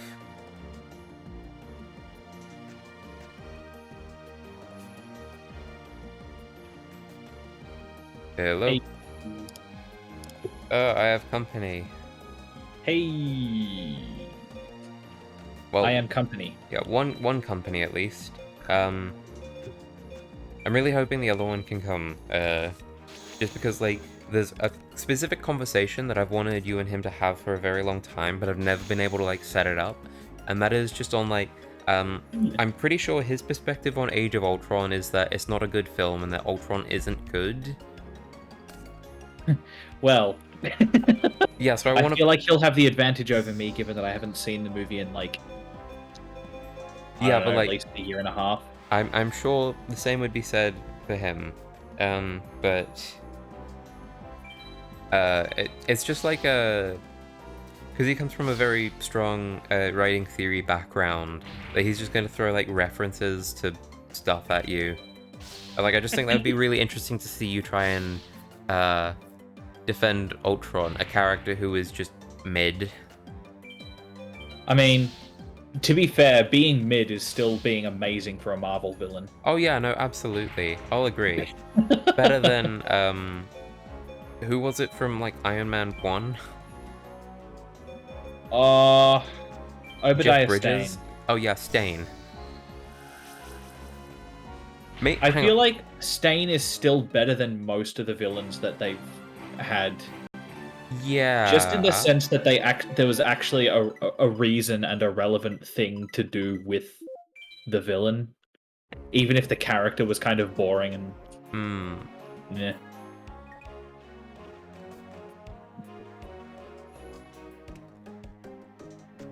So you want to know how this game has been progressing so far? Go on. Have you so we haven't gotten to the basic cup yet. Oh fuck, it's Serenity again. We've broken the pattern. So I've been playing for the last, like, almost 2 hours now. No. Yeah, almost 2 hours. Got through, like, one day, then was ambushed by a shadow duelist. And I lost. And guess the last time I saved? Oh god, when? The start of the game. Because I haven't been using the in-game save, I've been using load states on the emulator. Can you not just go back to one of those load states? The load state was from the start of the day, so I lost, like, an hour and a half of progress. Because I'm not regularly saving, because I'm in a position where generally I shouldn't lose. Yeah, I only save at the start of every day. Because I'm the same. I feel like there's usually one game that outsells the other. Sword, Moon, X. The poor level 2 Bidoof I wild encountered kept getting Roar of Time. I feel bad now. Like, Deja Vu you experienced earlier. No, Deja Vu would be like if this was Esperoba instead of Serenity. Oh, he'll come. No, but that's the thing, like, I specifically hovered over the region where he was last time, thinking I'll encounter him. Then I found Serenity. Yeah. So that feeling of deja vu's gone. No, because, like, when I started the game again, having lost, going back to the previous save state, first person I encountered was Mokuba. First person I encountered was Mokuba. Second person I encounter, Serenity. Encounter Serenity again on the redo. And, like, I was so close. It would have been, wait, no, was it Esperoba or Rex? I think it was Rex, then Esperoba, then Yugi, then I went to the card shop, and then I got ambushed. I think that is the play. You got cocky, sir, and paid the price. Absolutely, Bardo. And you failed to follow the the one takeaway that anybody should have from Star Wars, and that's don't get cocky, kid.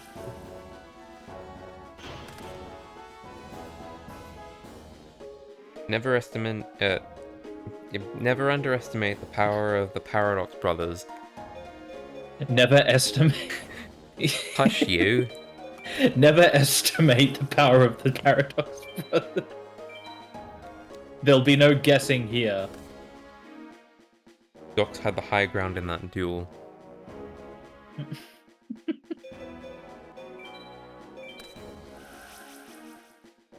Well, I am currently playing on DS. How far are you? I am. I've beaten the beginner cup. I am fighting in the expert cup. Ooh, look at you, I'm currently the expert. Well, I'm currently fighting Evil Bakura. Oh my god, Evil Bakura. He has the same name as Yami Yugi, Yami Bakura, except for some reason they think that Yugi's the hero. Oh, this fucking fucker.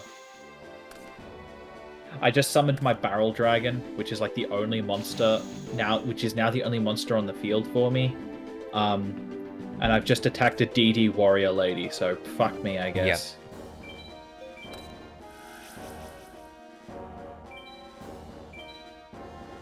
Bastard. Oh my god. Yeah.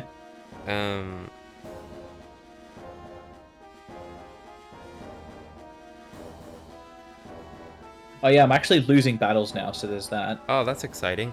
I know I'm in the middle of the game with Serenity, but I actually really need to go to the bathroom. So can you hold down the fort for like however long that takes, and then I might have another person joining us, so we can all ignore chat together. I'll be back. All right. So, Neko's chat, how you doing? Oh, yeah, that's right. Hold on. Nothing's going on, so I can just ask a question. I probably shouldn't be silent for like 3 or 4 minutes while this catches up. I don't know. Fucking... I don't know. Does stuttering count as entertainment? If I just for like 3 or 4 minutes while Neko. Good except for skid marks. Yeah, well look, shitting yourself isn't... I mean, you could do worse, to be honest.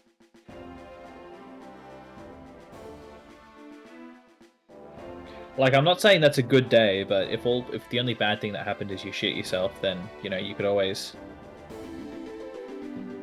just change your pants and, you know, live with the shame.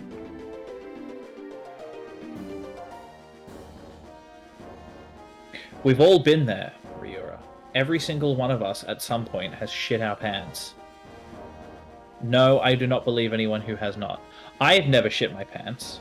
I'm the exception, but everybody else has definitely shit their pants.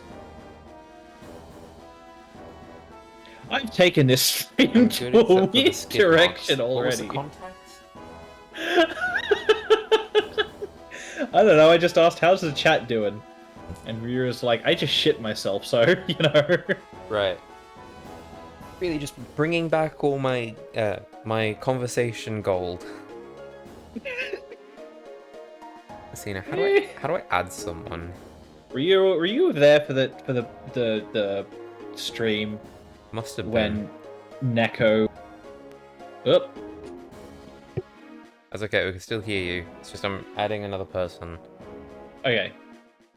Yeah, were you there for the stream when Neko was asking whether it would be better? Like he was. He was talking about like jacking somebody off with shit hands. What? Yeah, I can't even remember what led to that. Neko, is there any context that could make that I think when I said skid marks, I wasn't talking about shit. I meant like tire skid marks from like just furiously jacking off that you burning your dick. Anyway, yeah, this is a great conversation to join into. Yeah, that's so much better. Yeah. No, I'm pretty sure that Brenton's used to my weirdness. Anyway, Brenton, this is Jack, and Jack, this is Brenton. Brenton's from the uni, and Jack is someone from high school. Oh, cool. Yeah. Yo. I'm gonna get back to playing Yu-Gi-Oh! If you guys want to, I don't know, talk. Brenton, what is your favorite color? Purple. Purple. That's cool. Purple's dope. I'm a fan of purple myself. Actually, what is your favorite color, Jack? Probably gray. Why is that? Because, like, I feel like... I don't know why, it kind of bugs me for really stupid, pedantic reasons that, like, everybody's like, like, red, it's the color of, like, fire and passion, and like, blue, it's, like, calm and water, so I'm just like, you know what, fuck you, gray. Yeah. What? Go on, try and assign me some kind of thing to gray. Fuck you, you can't, that's right. Elephants are gray. That's true, and my nickname is gray. Fuck. Oh, I didn't read the effect, I just sent... Alright, well, I've lost. All going according to plan. I got Wall of Illusion by a Wall of Illusion that was face up. Royalty, pavements where skid marks are made. Remind me again how I see the actual stream. I'll just send you a link. You could also just, like, screen share it. I could. Actually, that might... I think the link works better, because then I can see comments and all sorts. But also, screen share means that you don't get, like, the 2 or 3 minute delay. Oh, yeah, sure. Look, hang on. No, wait. Hang on. Is this a shadow duel, actually? I swear I'm really good at the things that I do sometimes. I just lost a shadow duel against Yami Bakura. No, but I didn't even copy the link. I'm trying... Have you been drinking tonight as well, Neko? Yes, of course I've been drinking tonight. When I watched the Yu-Gi-Oh! Anime again, I was so surprised to realize Bakura is just there. Like, I remember watching the whole Marek arc, and this time it was just like every couple of episodes, Bakura would be like, I am also here, and I have this evil plan to do this thing. Right. And no one had noticed it yet. I was like, I didn't notice it somehow. I mean... I'm really, really, really trying to think of something. He did that thing in that one episode where he showed that he was evil in Duelist Kingdom. Yeah, there's the time where, yeah, they're doing like the chess where all the characters are the little pieces on the board. There's the episode where somehow Bakura gets his ring back and Tristan tries to chuck it. Yeah, that's when Mokuba got kidnapped for like the 4th time. Hooray! Right. Yeah, but there's the episode where Marek and Bakura actually have a duel, and they're like working together up until that point. Oh, they're on a blimp, aren't they? Yeah. I vaguely recall the blimp. Yes. And I'm still rewatching. Backup plan. I just got to the bit where Marek reused his evil plan to have like a death trap based on a duel where like if you win it opens a box at your feet. Yeah. Oh yeah, oh, hang on. I think I'm thinking of the Yugi Joey fight. Yeah, that's the one at That's the pier. one, yeah. Yeah. It's the same plan as the Arcana fight with the Dark Energy discs. Yeah. The shoulders for that. This is like... It's a lot easier to recognize things when you binge watch it. Yeah. After Bakura was defeated by Yugi. In fairness, who wasn't defeated by Yugi? Kaiba, because he threatened to kill himself. Oh, he got even sooner or later. Surely Yugi lost at least one official fight, and they never came back to it. Yes, he season 4. surrendered when versing Rebecca. Right, yeah. No, but then they revealed that like he was gonna win the whole time. It's But doesn't matter, he surrendered, so he loses. I love this game. the king of games. Remember that one time he lost to a child? I like how he got closer to almost killing a man than he did to, maybe I shouldn't just like mercilessly destroy this child. But he learned his lesson. He was like, maybe murdering Kaiba isn't the way to go. And then next time was like, yeah, I should surrender. This is gonna go too far again. I also find it interesting that between season... Hang on, that was just the end of season 1, wasn't it? The Rebecca thing. Like, pretty much. Between season 2 and 3, when she reappears in 4, she's aged like 5 years. Oh. Maybe I'm only thinking of that one time. Oh, by the way, Neko, you're gonna have a lot of fun when you go up against Rebecca, because I don't think I am. She uses gravity binds. Yeah, you know how I said I don't think I'm gonna have fun, and I was right. So it's for you going up against Profit. Rebecca is gonna be a constant battle between fucking her gravity binds and your royal decrees. That's the thing, Royal Decree will win out. Royal decree will win out, but then she'll get rid of your royal decree, so you'll have to bring another one in. Yeah, how? I dare her to get rid of Royal Decree. Hey, it's Joey.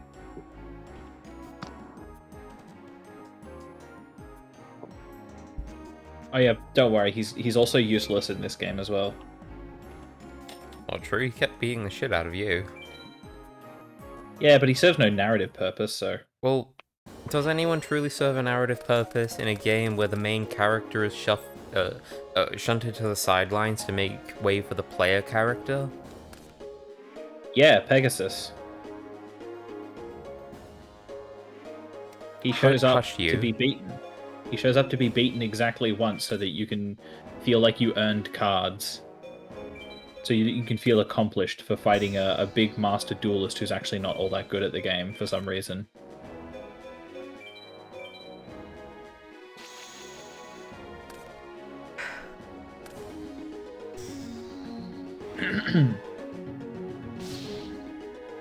Spoilers.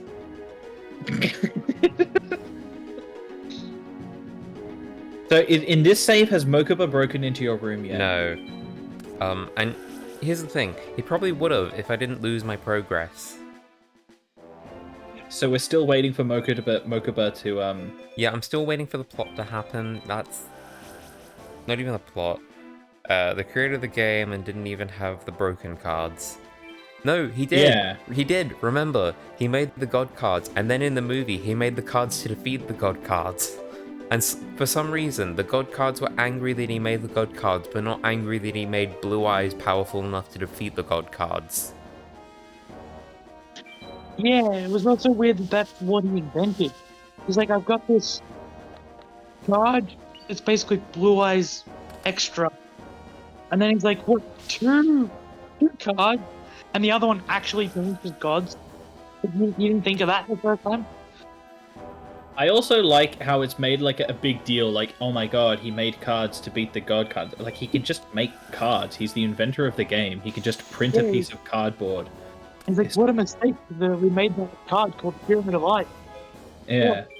You could also, just tear it up. Tear up the gods.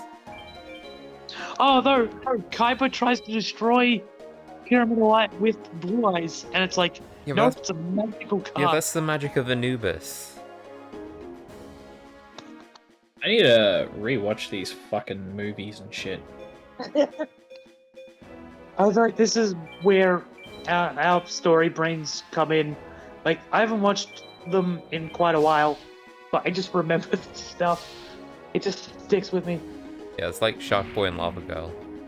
Ugh. Or Spy Kids 3. He's not the guy. Fake. He's not the guy, he's Frodo. I couldn't believe that. I think I watched that the first time with my partner and her family. Mhm. And it was like the amount of times they're like, is he the guy? I think he's the guy. He's not the guy. And then Elijah Wood shows up. And I was like, wait, what? And they're like, it's the guy. And then he dies. Fake.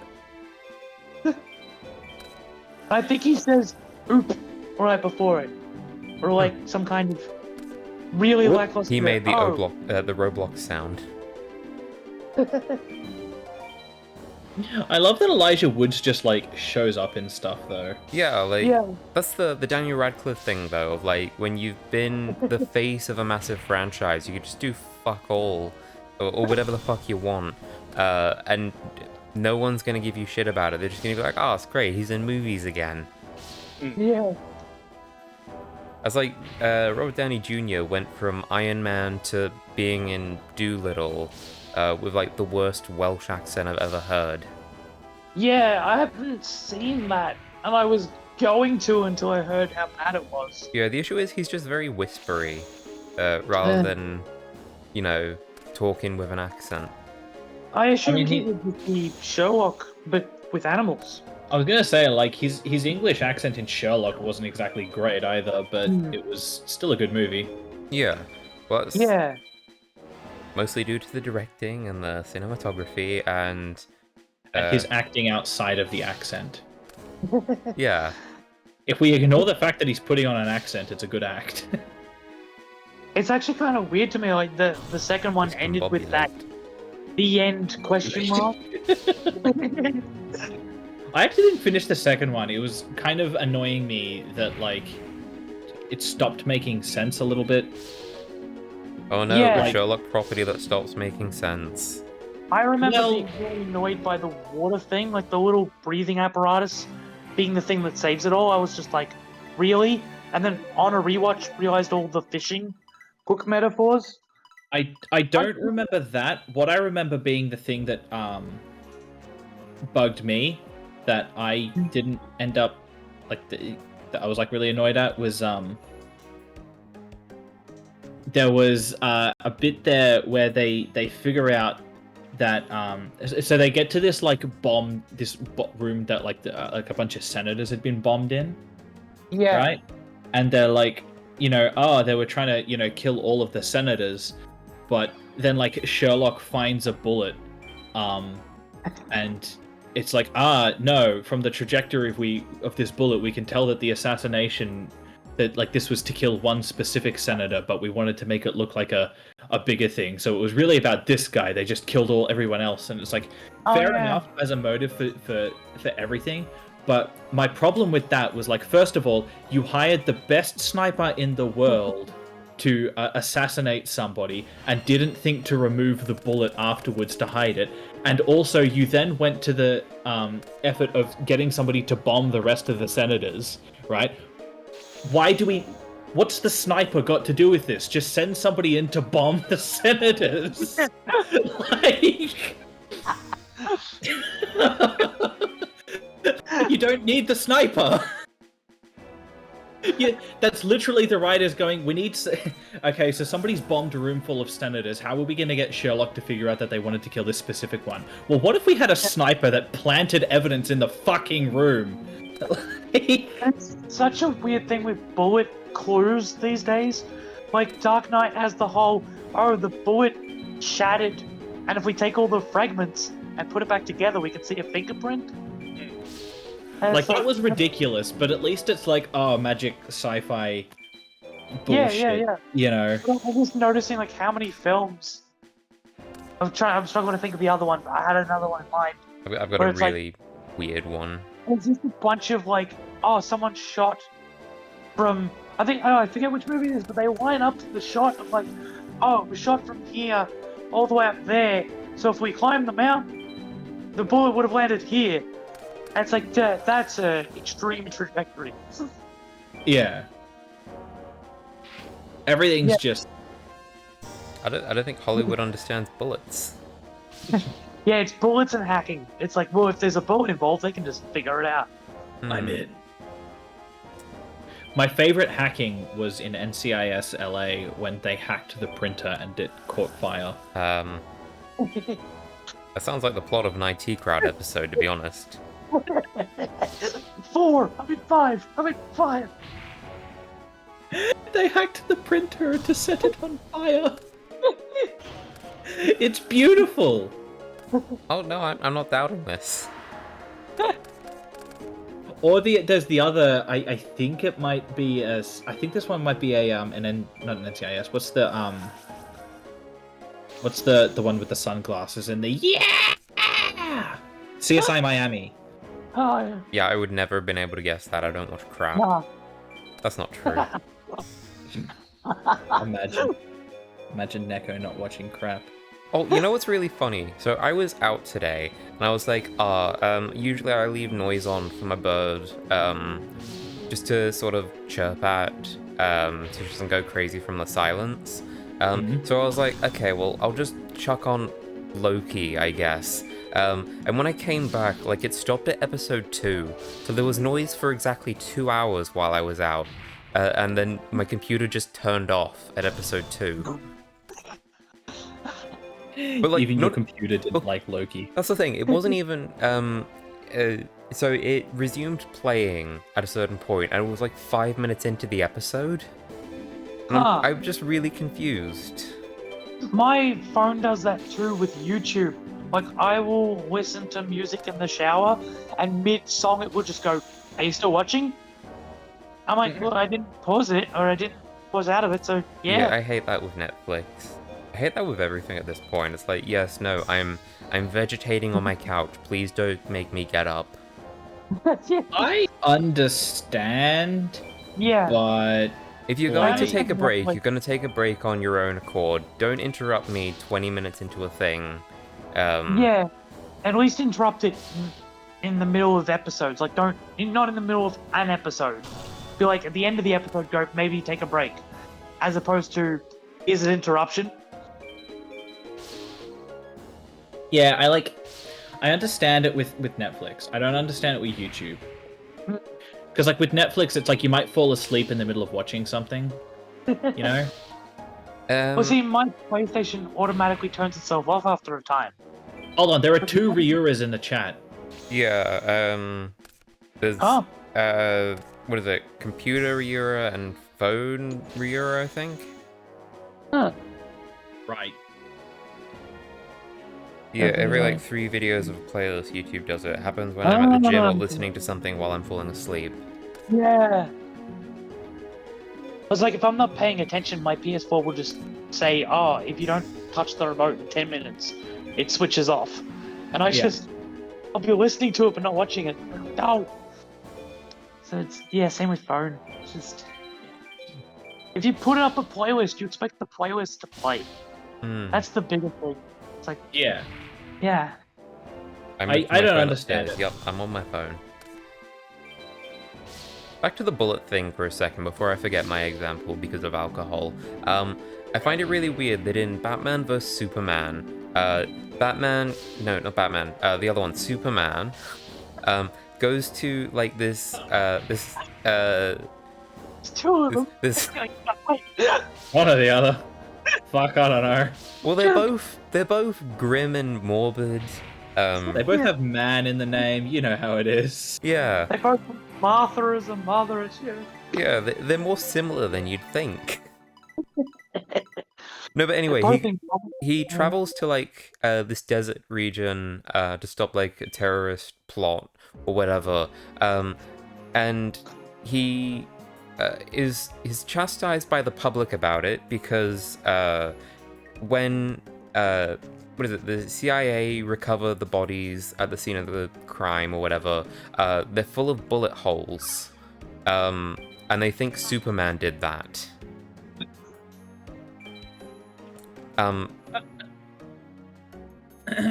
Zach, you are a joke.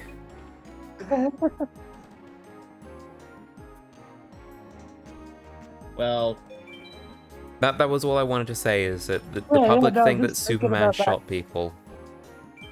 I still think about the scene where Superman is just kneeling at villain's feet and he's sprinkling photos over him and he's just looking up at him like, no, photos are my weakness. Stop hitting me in the face with those photos.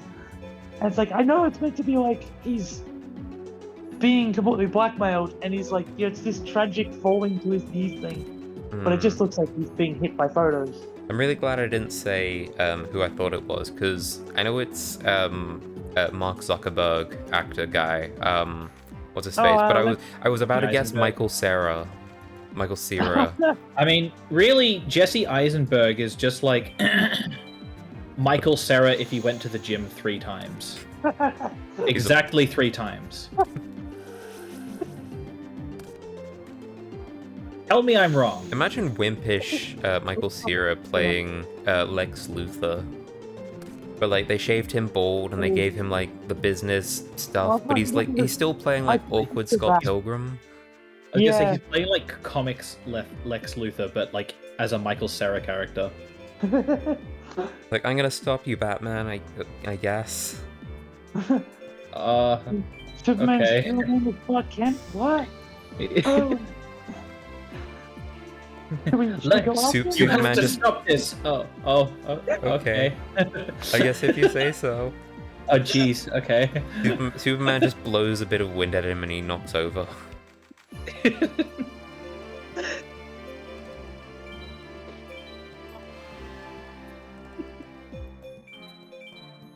Oh boy. Are we being mean? Yeah, but I think he deserves it at this point. For me, it's the same idea as the Chibnall thing. I think if you make 3 bad things in a row, you like make something better. If you don't want. Oh, I don't give a fuck about Zach. Are we being mean to Michael Cera? Oh, okay, yeah, no, a little bit.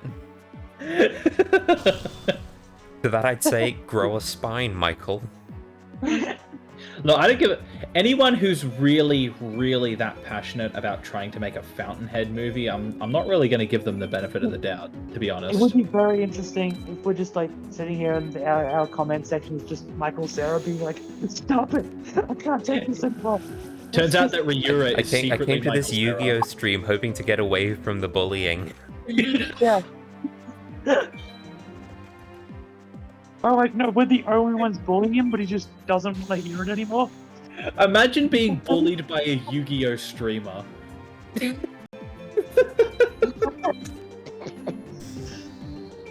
How the mighty have fallen. I'm gonna send you to the Shadow Realm. Oh, yeah, now that I've quit Hollywood, I'm just gonna sit, relax, watch my favorite streamer.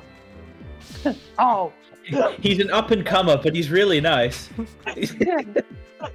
He'd never say anything bad about me. It's just...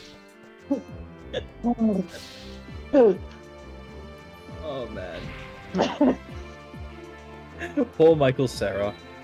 I gotta make a phone call to Zack Snyder to hit us both.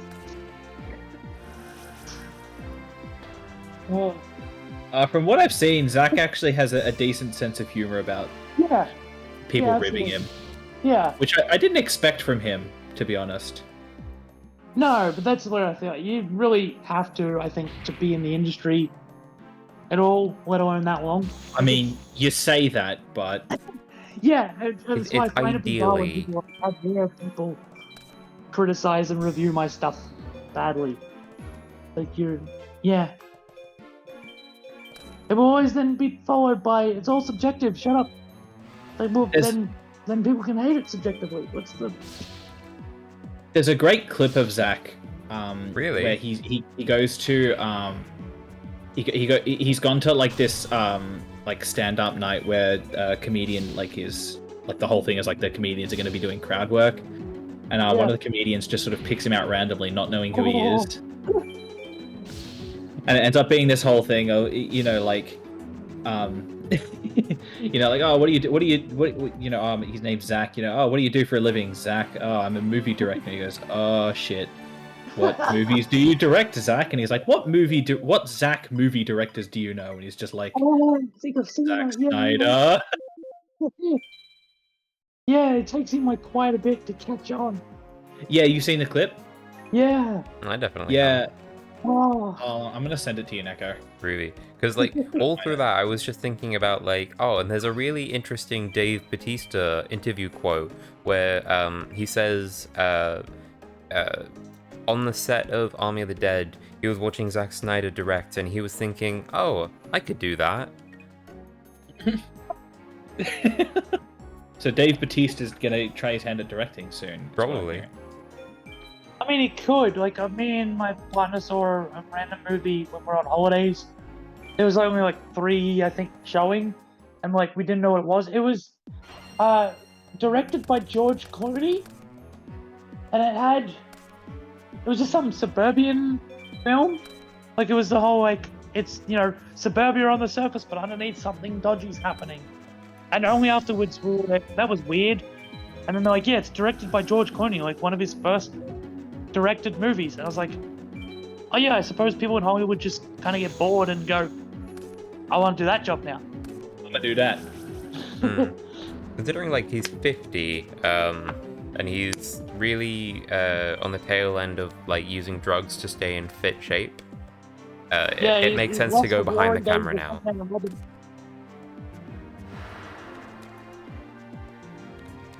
I just sent you the clip of the guy, the comedy thing. Cool. I look forward to not watching it. Yeah, well, that's your problem. That's a you problem now at this point. Yeah, but I feel like I could live the rest of my life with less Zack Snyder in it. Again, no disrespect to the guy. Just do what you like, but just stay out of my life, please. Also, can somebody please do another Guardians of Gahul movie, but this, like, with as good animation as the Zack Snyder one, but, like, not fuck it up? Here's the thing, did he write that, or was he just directing? I'm not sure, but I don't know. Like, they made the decision to do the first 3 books in one go, and that was objectively the wrong decision. And I feel like that's a decision that comes from the director, not from, like...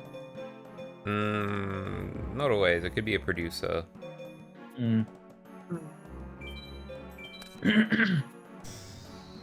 Either way. Yeah, like... That was a major fuck up. That was a big fucky wucky. Oopsie doopsie. Aw, shit. Oopsie doopsie, here comes the goopsie. I might actually lose to Bakura. Get wrecked. No. Just because I forgot to read what Patrician of Darkness does. Again. It patricians the darkness. No, it just chooses your attack target. That seems pretty Patrician of Darknessy. I lost to Patrician of Darkness so much when I was younger. I don't think we understood the rules, and I was just like, as long as I think it was when you didn't have to tribute, just be like, summon Patrician of Darkness, can't attack it, got to attack your own thing. I mean, really, when we were that age, the rules were. I mean, it's like what's the fucking Pirates of the Caribbean quote? They're kind of more like guidelines. Yeah. Did anyone play by the rules properly when we were when they were kids? I don't think so. I had a deck of like 80 cards, and half of them were fake. Yeah. Definitely same. One of them I stuck a Mirror Force, like printed out piece of paper Mirror Force, because my friend had one and I did not. Fuck Knuckle. Sorry, I've been gravity binded by Rebecca, and I only had 1 card on the field that could attack, and I just got DD Warrior Ladied again. Ah, damn. My gravity bind is... God, I hate so much. Hate this fucking... Yep, I've lost. Don't invent cards that are like half the game is now not usable. I'm gonna really have something to say about Royal Decree.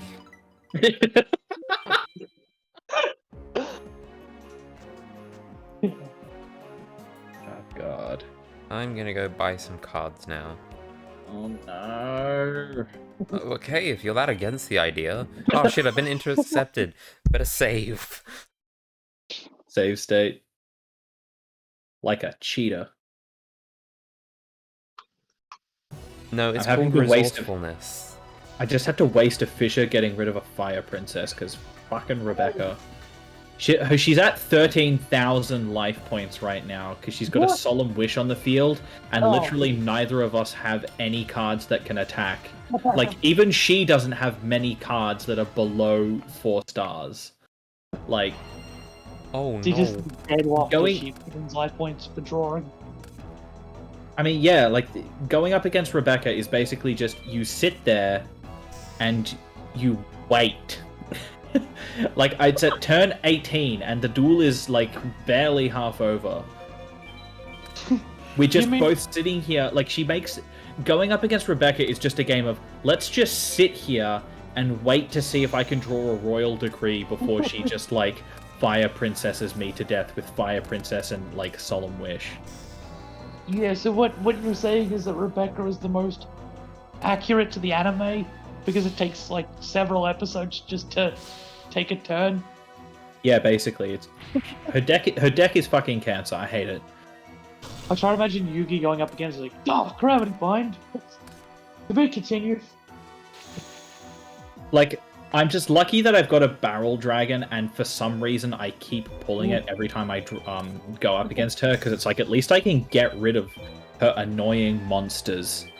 Yeah. Without attacking. Does Barrel Dragon not just pop one thing? You get to activate it once per turn. Ah, right, yeah. Am I thinking of the right thing? The one that you toss like 3 coins and... Yeah, that's the one. Yeah. You should play Oh, the it's Toon not- one. What does Toon Barrel Dragon do? I think it does basically the same, if I'm honest. Except that it's a 2. Yeah. Which, you know, means it's I love- inherently better. My favorite thing about ancient Egypt was their cartoons. They had the best cartoons. Well, at that point, that's a case of like, in the anime, they specifically say, oh, no, these tunes, they were never put into circulation because they're too powerful, Pegasus. Yeah, not because they didn't exist. It's because they were too powerful. That's the thing. When I think about it, none of the designs seem very Egyptian. Like, I got the sense that it was like, these were like, because it's like, you know, we're summoning all these monsters, but I mean, look at what Neko has on the field right now. 2 beautiful head huntresses. They're basically just chicks with swords. But like Japanese, you know? Yeah. Yeah. I get the sense that it's not all like ancient Egypt. Like, some of it would be like, oh, and here's like the spirit of a warrior lady that we're summoning. You know? They're all dark spirits of some sort. Like, Yeah. You know, these were shadow... Yeah, exactly, shadow games. Yeah, not hell games.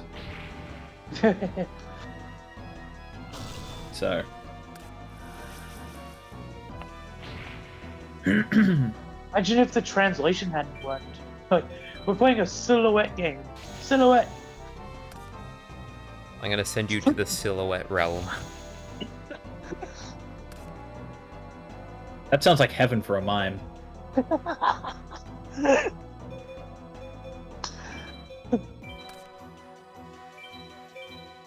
Oh boy. Pegasus just made his own custom cards only for him and made it official. Yeah. Yeah, that's what I thought the tunes were. Well, that's the thing. He uses tunes against Kaiba, but then he uses, like, Relinquished against Yugi. It was Relinquished in circulation? Yeah, I assumed not. Maybe he just didn't draw Relinquished. Also, they're like, Well, if I mean, you yeah. are the creator of the game, and you can just make any card you want, I would honestly argue Relinquish is underpowered. Because you've got, like, Thousand Eyes Restrict. It's like, well, if you could make that, why did you make it a fusion? Just Well, make that'd it with... be overpowered, that's why. But he's Pegasus. Like, It's also you just- dramatic. Yeah, I guess. If there's one thing we know about Pegasus, it's that he's a dramatic bitch.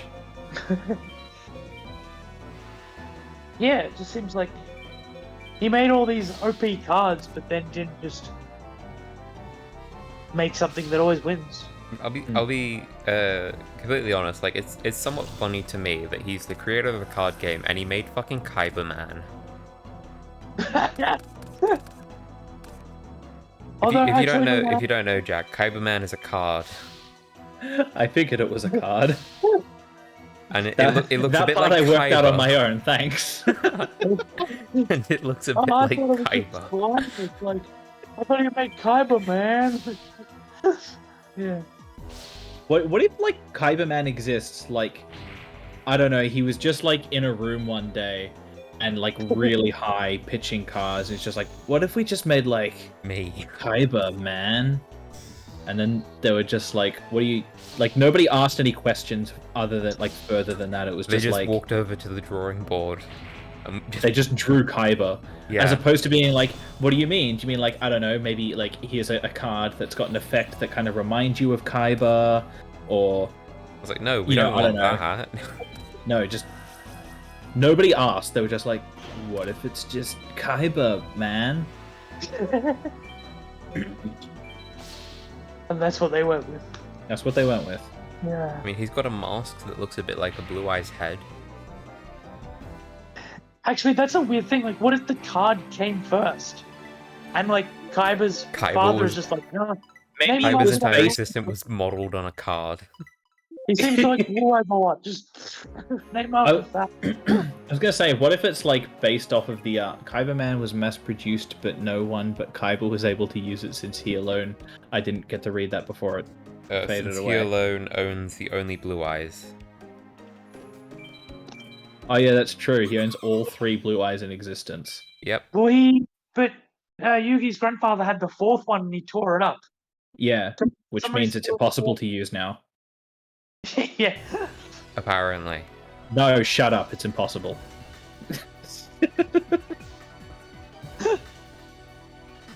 Like, Shut your because dirty I was mouth. probably thinking, I'm fairly sure Pegasus made the cards. But then, maybe this is a dumb question. What did Kyber's company actually do? Other than stuff after the fact? Like, he was already rich. I guess it just fueled Kyber's autistic passions. Because, The yeah, way- he's the like, way I you're sort of- so into the table. It's like, do you not care about your company? What is your No, company? clearly he doesn't. Yeah, like, what is...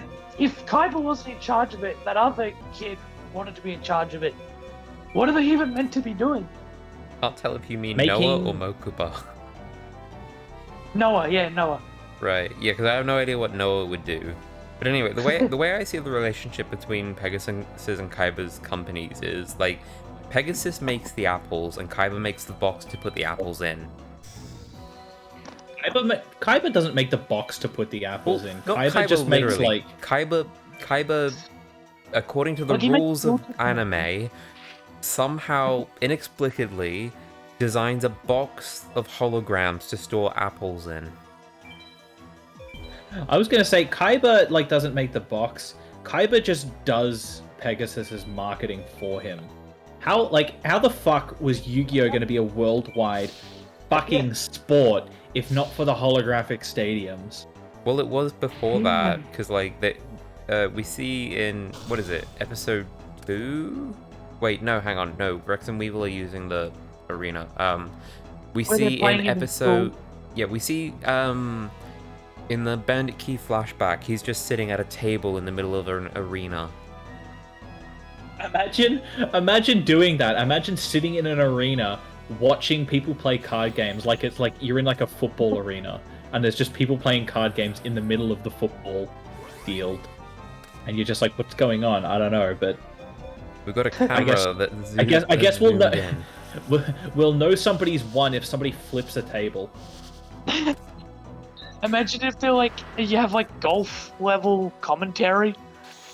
It's like, and now that Yugi has played his first card, and it's a Mirror Force, and it's very exciting. It's impossible to use Good the stuff. fourth because it'll be cheating due to knowing where it'll be in the deck, just like how Yugi fought against both the Exodia Rare Hunter and Arcana, who cheated by stacking their decks and using invisible ink. And Yeah. doesn't Kaiba just make the holograms? Yeah. He also makes the holograms able to smell. Yeah, you can smell Judge Man if you want. What is... I hate to ask this question. What does Dark Magician Girl smell like? I'm glad that you went with that one, because my one, when I think, was it you I'll that ask the said this, questions I or... think everyone knows. Yeah, it was me that brought it up with you. Yeah, and then I specifically used Judge Man as my example. In fairness, like, I can believe that Kaiba, this weird, like, incel guy, would be really interested in knowing what Dark Magician Girl smells like. Right? I can believe he'd that. Blue Eyes, not Dark Magician Yeah. Girl. That's a Yugi What? monster. That's yeah, but let's be honest. The fact that Yugi uses it is the only reason that Kaiba wouldn't want to do anything with it. Yo, here's the question. Do you think fanboys and losers would be more into it if she smelled like shit? Because Kaiba's the one designing that. Scratch and sniff cards. The only thing that scratching them would be, then they get damaged. No. In the real world, we've got these things that, like, you scratch them and they give off, like, an aroma. Oh, Scratch and sniff. Yeah. yeah, I've not experienced that.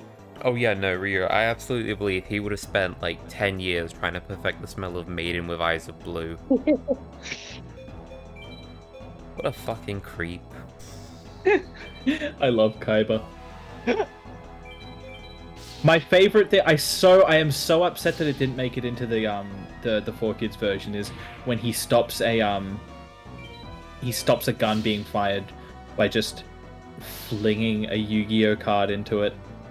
Oh, It's beautiful. yeah. It's a magical moment.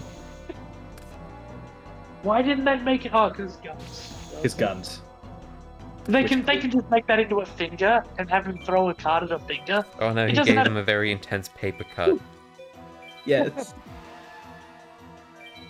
And then Yes. Kaiba will remark, "I'm sorry, I scratched your donut." Kaiba, I think you It's need jelly help. filled. It's his favorite. That's not blood, it's jelly. I think it would have been slightly better if he threw the card and the character just disappeared. Like, the scene just shifts. He throws the card, and then it just cuts to black. And we just got to assume, throwing the card erased that section of the universe. It must be the funnest job to like voice act for. It's just the amount of times Kaiba's like, I have to do something really intensely. Oh!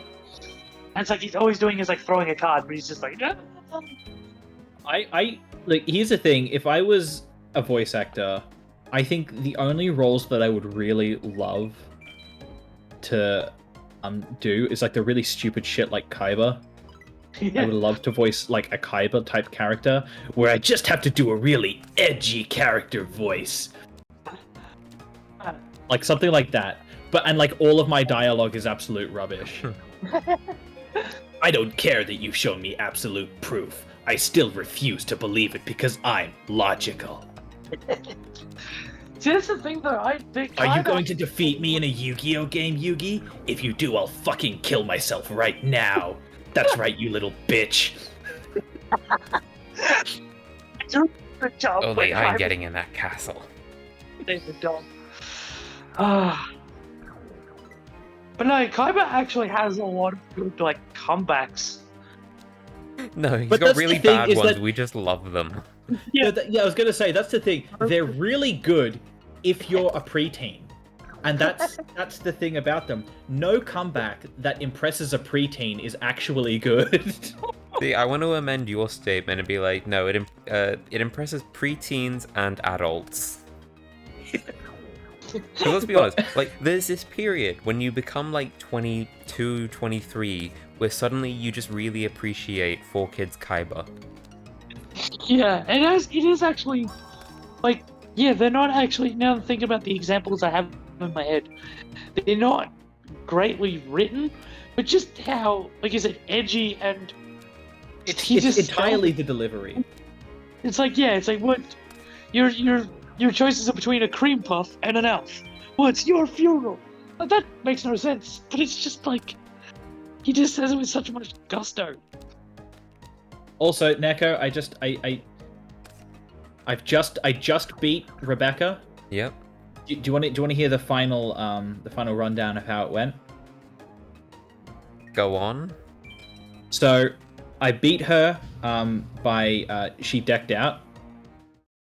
She ran out of cards to draw. She has 20,100 life points. Oh. It is turn 45. I have 1,800 life points. A very low number of turns. So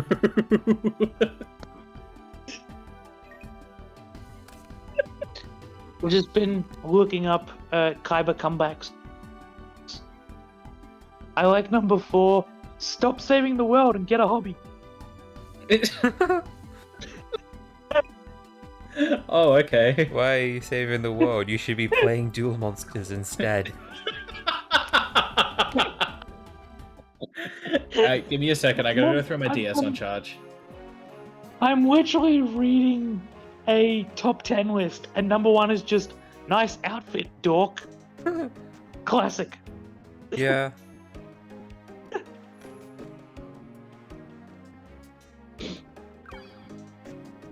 I can't even think what my favorite line for Kaiba is. They're just... Huh. Okay. My favorite quote, I think, from Kaiba is just when they're in the movie between Pegasus and Kaiba, where Pegasus is explaining a card, and Kaiba just goes, I know what it means. Now you can summon your strongest Yeah, monsters he more just goes easily." on to explain, yeah. Yeah. I'm back. I used to play Rebecca's Please, deck in Go Mokuba. format. Nope. Mokuba, please. No. Wait, yes, oh, there he is. He's Yes! there. Yes! Finally, we get Mokuba committing crimes. Well, you never know. Maybe that creepy fucking son let him in.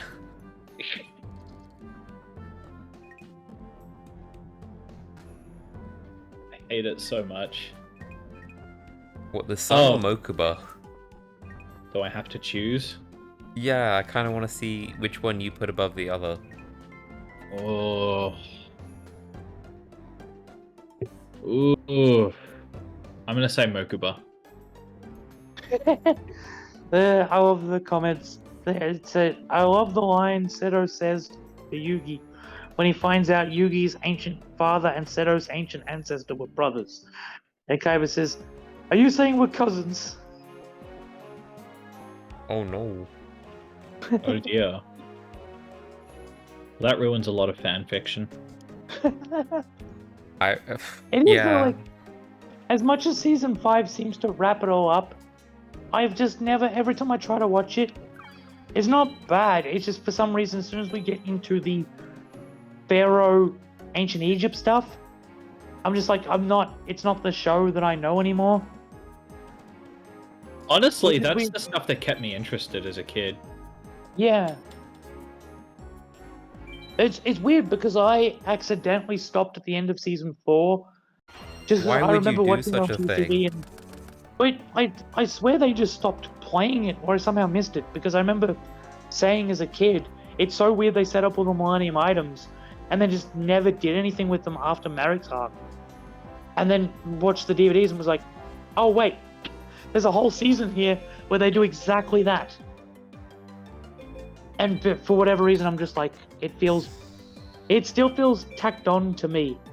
Not, but the Millennium item stuff makes sense. But just, yeah. I think the issue... There's nothing about it. It's, yeah. As a kid, I remember watching up to I got about probably like halfway through like the Deckmaster bit. Season 3. Season 3, and then I stopped watching because I felt like that was twice that they'd taken this massive detour away from like the big finale that they were supposed to have to do Yeah. something completely different. And I was like, I just want to watch the interesting bit. I want to watch the duels and stuff. Yeah. I don't care about this Deckmaster stuff. Can we get out of the Deckmasters and return to the final duel of Why are Battle we City? progressing Kaiba's character? This show is called Yu-Gi-Oh! Yeah, Well, here's the the thing. Noah arc bothered me as well, because it was just like, here's Battle City, here's Marek, he's a big evil threat, he's fighting Bakura, by the way, here's this kid.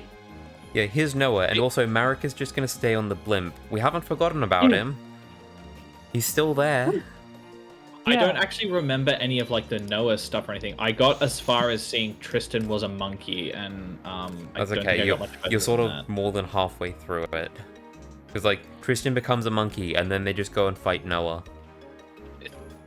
I don't even know who Noah is. He's the green-haired kid that isn't I don't know, Esperoba. Five-Foot Dragon, that's about it.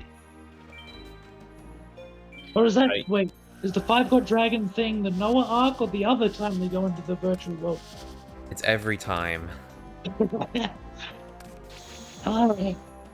Yeah, there's Also, like how Kaiba spent all that time creating a virtual world, and at the end of the day, he still can't come up with anything other than, what if we use dual monsters? Yeah, well, he's obsessed. He's like a Pokemon Imagine- YouTuber who complains that other people are being unoriginal with their content, despite the fact that their entire livelihood is based on some other property. It's weirder to me that he spent all that time like designing it, and then the second he goes into it, he's like, "Wait, This sucks. I didn't design this thing." And they're like, "Yeah, we just like drew it at the last minute and completely portrayed you." And it's like, No, how what did a you possibly surprise. design? I was surrounded by unsavory individuals. I just love that, like, the idea that they release this system as like a home release thing, and some kid spends thousands and thousands of dollars on the most realistic VR that has ever existed, right? Only to find out that because he only spent like $20 at a game store, he doesn't have any cards and he can't progress in the game. Yeah. Actually, that's Imagine the that. weird thing, when they're traveling through, like they can win cards, and they win the Niwatori. Niwatori. But they To have get to rid of win. the And I remember that even Joey's deck was like he struggled, and only like they got through because it was Mai that was doing it. And Again. also it was Mai, which means that if another player was the champion there, they probably have better cards than you. Yeah. So you're still fucked. I just remember as a kid thinking, don't try to sell me the Niwatori card. Like, you're trying to make this big journey, like they desperately need that card. I'm like, I know what that card is. It sucks.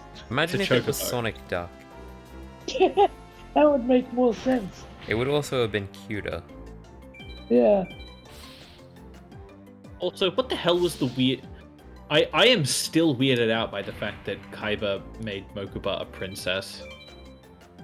Yeah. Yeah? I never thought of that till now. Maybe he wanted a sister.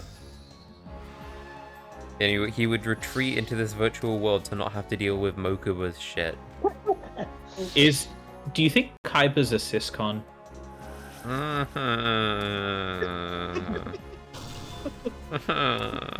Is that why he made Mokuba a virtual princess? And also why he made her so, like, placid and pliable? Very, very suggestible. I feel like at that point it'd be Yugi. No, but here's the thing. He's not... He wants to bang his sister. He doesn't, like... Oh, right.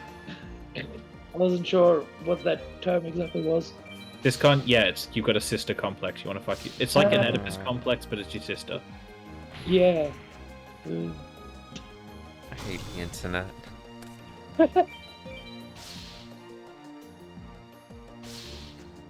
It's a dark place. Do you reckon that fanfic exists somewhere? Kaiba fucking Princess Mokuba. Okay. In the last episode, we were talking about how easily you can find Rule 34 things without actually Googling Rule 34, and I found it on the first attempt. I don't want to attempt that one. What did you find on the first attempt? Kaiba fucking Uh, Princess Mokuba? I just typed in God of War and immediately got Oh yeah. rules. Well, I feel like that's stacking the deck a little bit, given that all of the weird Pokemon fans are just excessively horny for God of War. What you want to do is type in something that like it'd take a little bit of effort to get to, and that'd be like Milotic or something. Alright, let's go Milotic. I'm trying to think of I'm other thinking... examples. Maractus. Rillaboom. Did you say? Hang on. Alright, so this is basically what we're just doing. I just typed in melodic images, and the idea is I just scroll down until see how long it takes. there is a warrior melodic. Please don't share this in chat. That's okay, you can DM it to me. I want to see this weird shit. I don't think I want to be friends anymore. Okay, ironically, we've reached still within the first scroll. Melodic wrapped around a God of War. And the God of War is rule 34. Delphox. I didn't expect to still somehow end up on God of War. Here's the other one. What's the name of that weird horny Lizzie furry? Oh, furry? Salazzle? No, Salazzle, yeah. I bet that's one. The mommy issues Pokemon. Yeah. Oh. Okay, Google imaged. There's a character hugging it. See, the thing is, it already looks like it's suggestive posing, but that's just how it looks.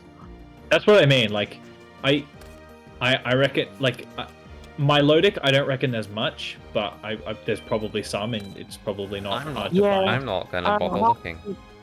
Salazzle, I'm guessing. Salazzle Yoga.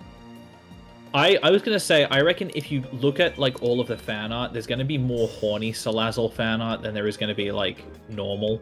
Yeah, most of the fan art Lopunny. Salazzle lying down. Salazzle. Yeah, Lopunny's another one. Salazzle with That's a shame, because like I really like Lopunny's Mega Evolution because it gets the ability Scrappy, which means normal type moves can hit ghost types. I do like that. That's cool. Dear. This is okay. No. What did you find? What did you find? Salazzle with, I can only describe as mega breasts and pink hair. What? They brought Megas back in Gen 7? Not yeah.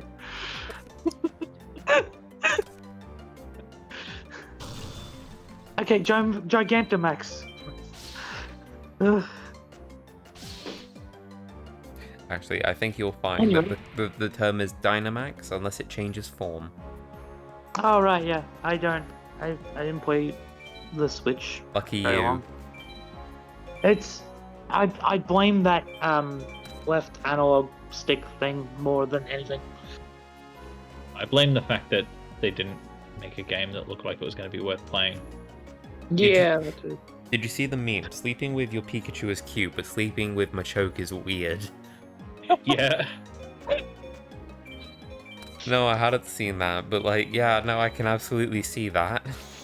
I will find it for you because I know exactly the one. I just googled sleeping with Machoke images and that's the first thing I got.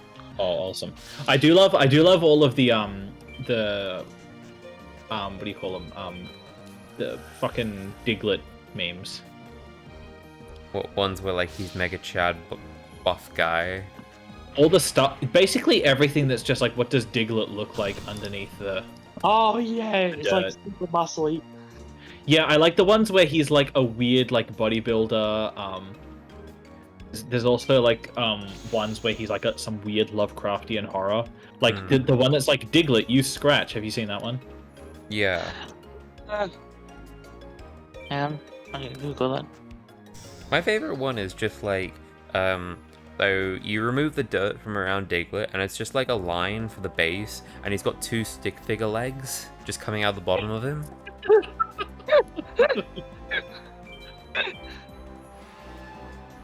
I love all the muscly bodybuilders hugging each other for Dog Trio as well. Yeah. Oh yeah, yeah.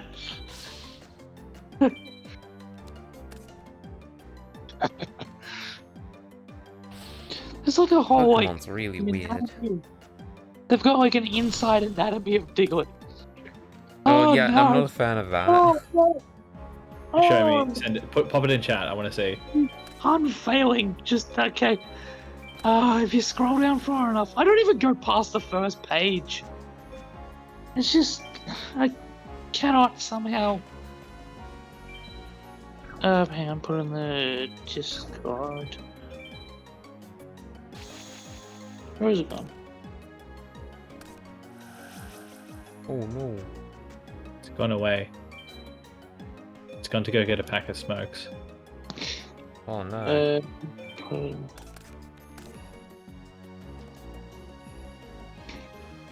Oh boy. Oh, by the way, just because I can't be bothered looking it up, Neko, do you know off the top of your head where you get the Giga Drain TM in Pokemon Pearl? I thought you got that from Gardenia. Yum. The grass gym The- leader. I'll have to have a look. In Pearl? It should be. Because I can't think what she'd give you otherwise. I think she gives you Grass Knot, doesn't she? Does she? Oh, yeah, I've seen that one. I just let him throw it, and I'm like, oh come on. I like that one. Just because it's so absurdly obscene. Yeah. Do you want to describe it so I don't have to? So this is an The image Diglett of is his penis. yeah. So what you see of the Diglett, that's just a giant, like, extremely big, muscly Diglett, doing a pose so that he's thrusting his hips, and Diglett is just the tip of his dick poking out of the dirt. The nose of the Diglett is where the pee is stored. And I do want to stress that it's just the tip. Yeah. None of this is good. This is the thing, like, all I did is Google Diglett underneath, and didn't make it past the first page without seeing something like that. I'm surprised you made it that far without seeing something like that, if I'm honest. I'm kind of disappointed impressed. you looked. I'm like at this point it's a challenge. Like, is there a Pokemon we can think of that I can get past the first page without seeing a Rule 34? Garbodor. Hang on. Gar- Yeah, Garbodor. Try Trubbish and Garbodor. Vanillish. Clefty. Muck. Oh, actually, that one might be difficult. Yeah, that one's There's Garbodor, like cosplay animatron. but is it horny? Wait, hang on. Who the fuck is doing Garbodor cosplay?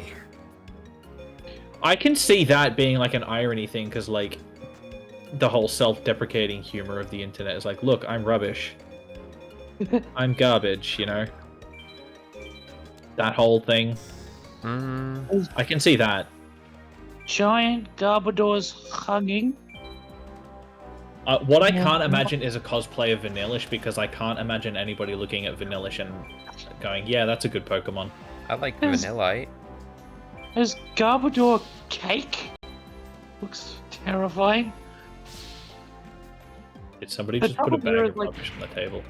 Even if someone drew Gardevoir trying like to your be onion sexy, cake.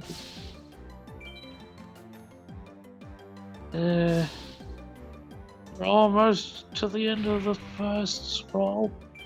Although some of the images are still horrifying, not sexual, just like. But someone put it on the head of a Jesus. It's just Head of a Put it on the Jesus. head of a Jesus? It's That's an Jesus. affront to the church. Also, the head of a Jesus. Are there multiple Jesus? It's just one Jesus. But his head has been lopped off and replaced by a Garbodor.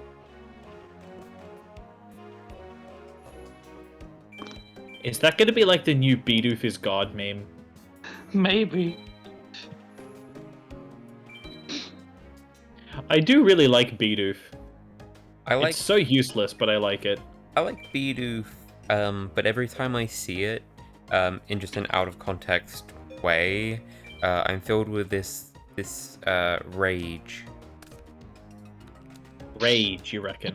I Yeah, can't this stand Rage Shadow but I Legends. like the I like the joke, touch the bidoof. Touch the Bidoof. Have you seen the video that's from? Nope. The full thing? I've seen the YouTuber who read that and was like, what? Touch Yeah. the bidoof? Jaden Animations. Yeah. Yeah. Yeah, the whole video is pretty great. There's a lot of good stuff in there. Alright, I can officially say I got to the end of Garpador and didn't see anything too risque. You say you What a didn't see anything Buzzwole. too risque. Buzzwole. I love Buzzwole, the JoJo's Pokemon. Yeah, it is. Like, Wait, what? I think it was JoJo's Pokemon. Fuck, what's his name? James Turner, I think, is the one that designed Buzzwole.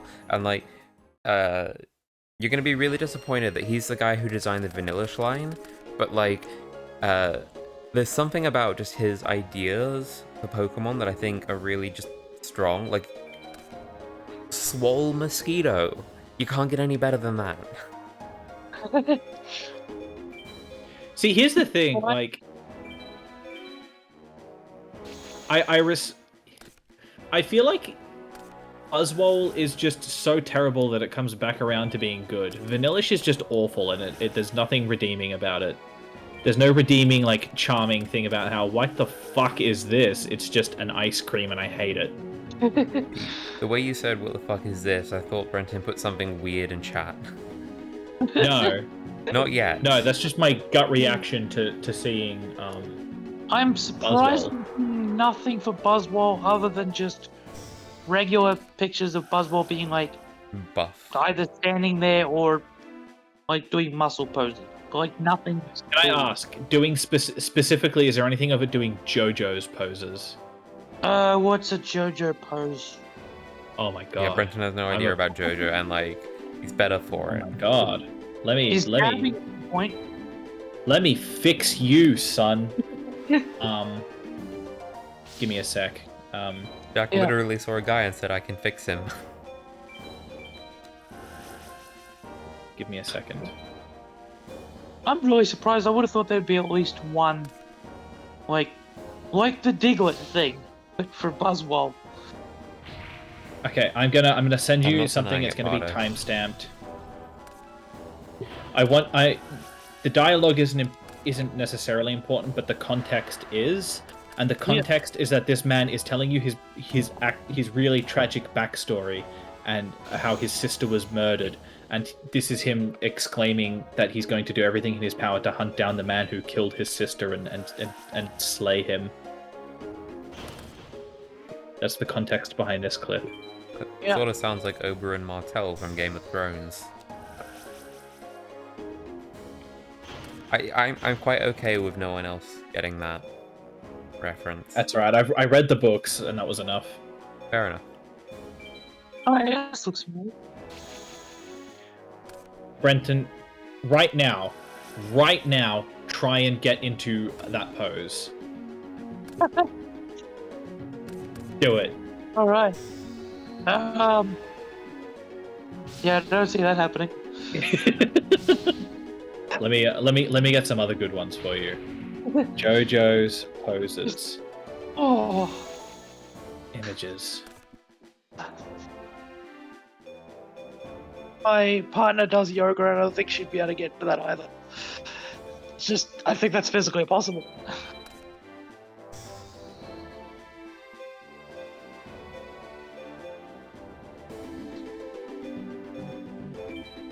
I think he broke an arm. Is Oh, it and like here's a Kyle good with his flexible fingers? here's a good one with a bunch of great poses in it. You Oh, probably have to no. like open it up and have a really big look at it. There's something very wrong here.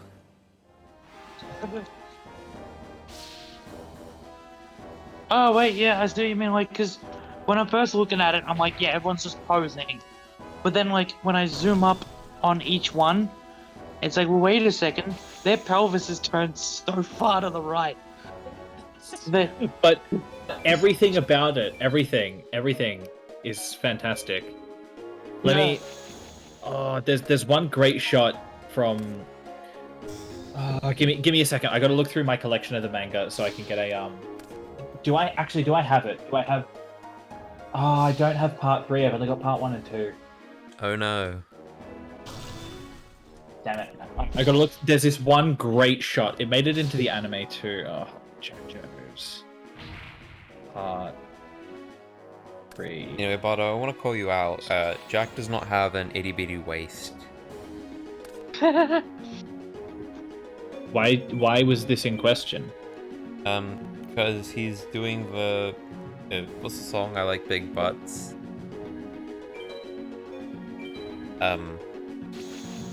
And you were mentioned. Oh. I did not see this. Right. Well, if you open my... Oh, hang on. No, you probably wouldn't. Okay. He's like, yeah, like I've looked it up I now. cannot lie. Is in a song. I can see it. Okay, good. Little bitty waist. So, Brenton, what do you think about that image that I just dropped in there?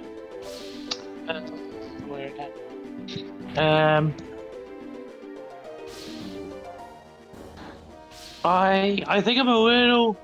So you've got all 4 of them in a line.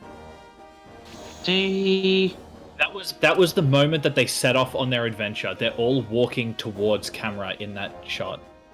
Oh. Okay. I thought they were all like, Walking taking sideways. a photo. All turned 45 degrees. No, none. like- Let me tell you something about these characters. Not a single one of them is the kind of person who'd be like, let's take a photo and be stylish.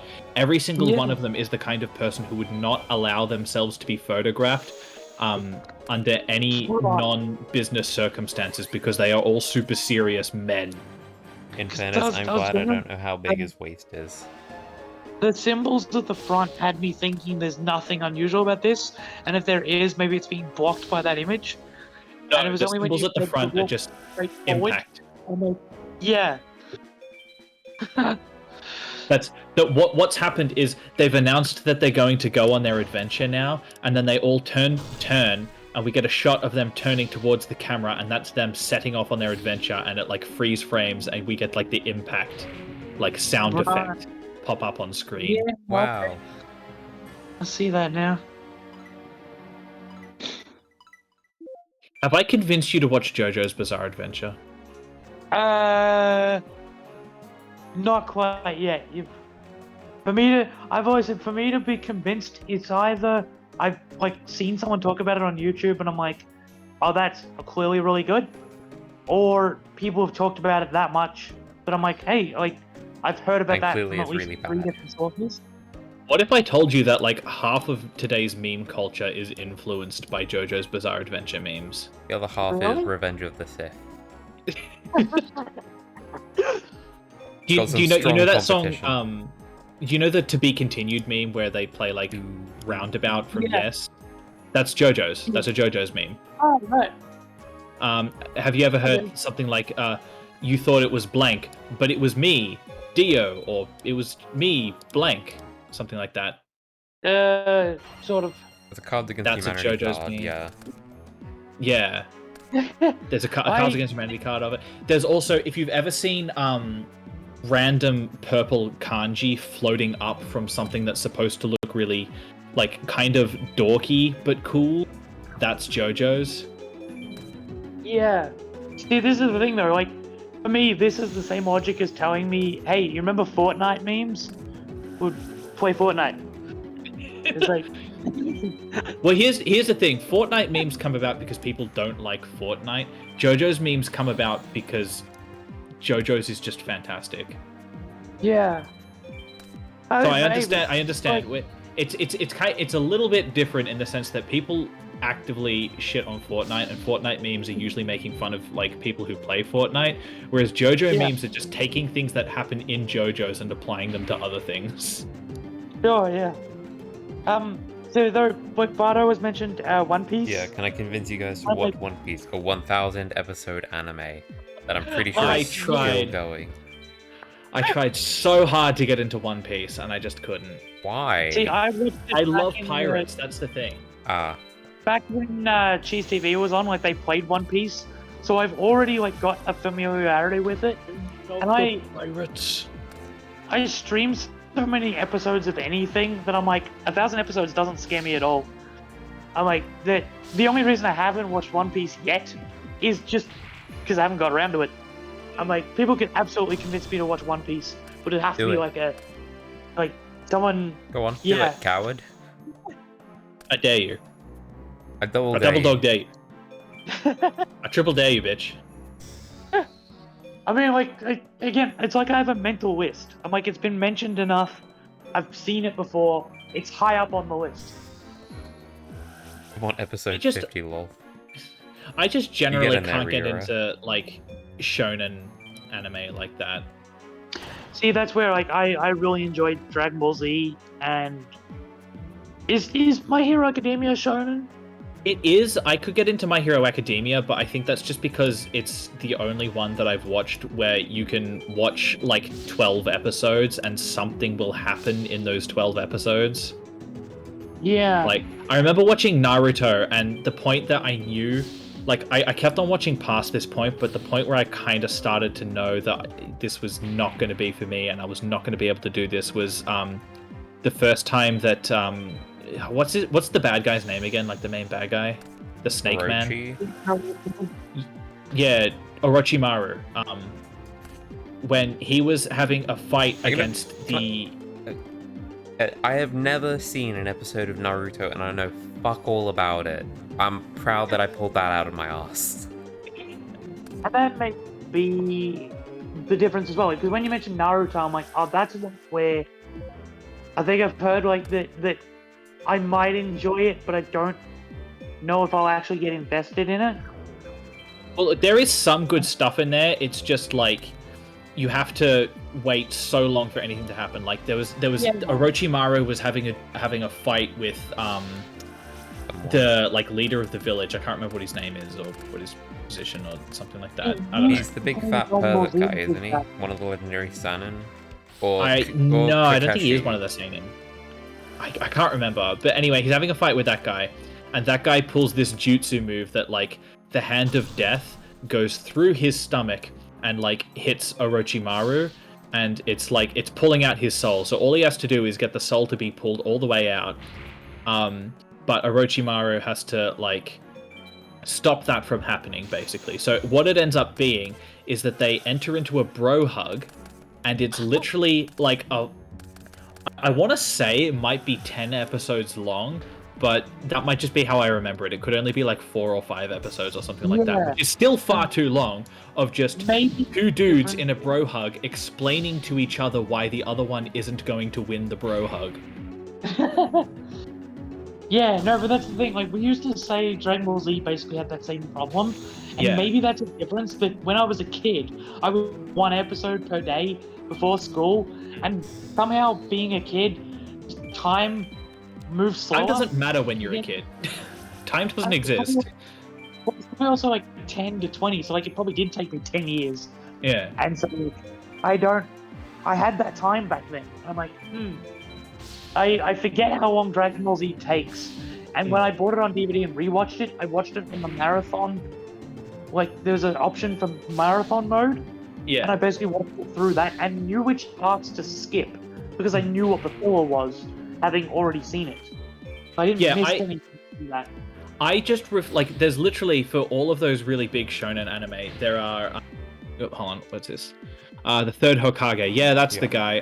Sarutobi trained the Sannin, which are Orochimaru, Jiraiya, and Tsunade. Yeah.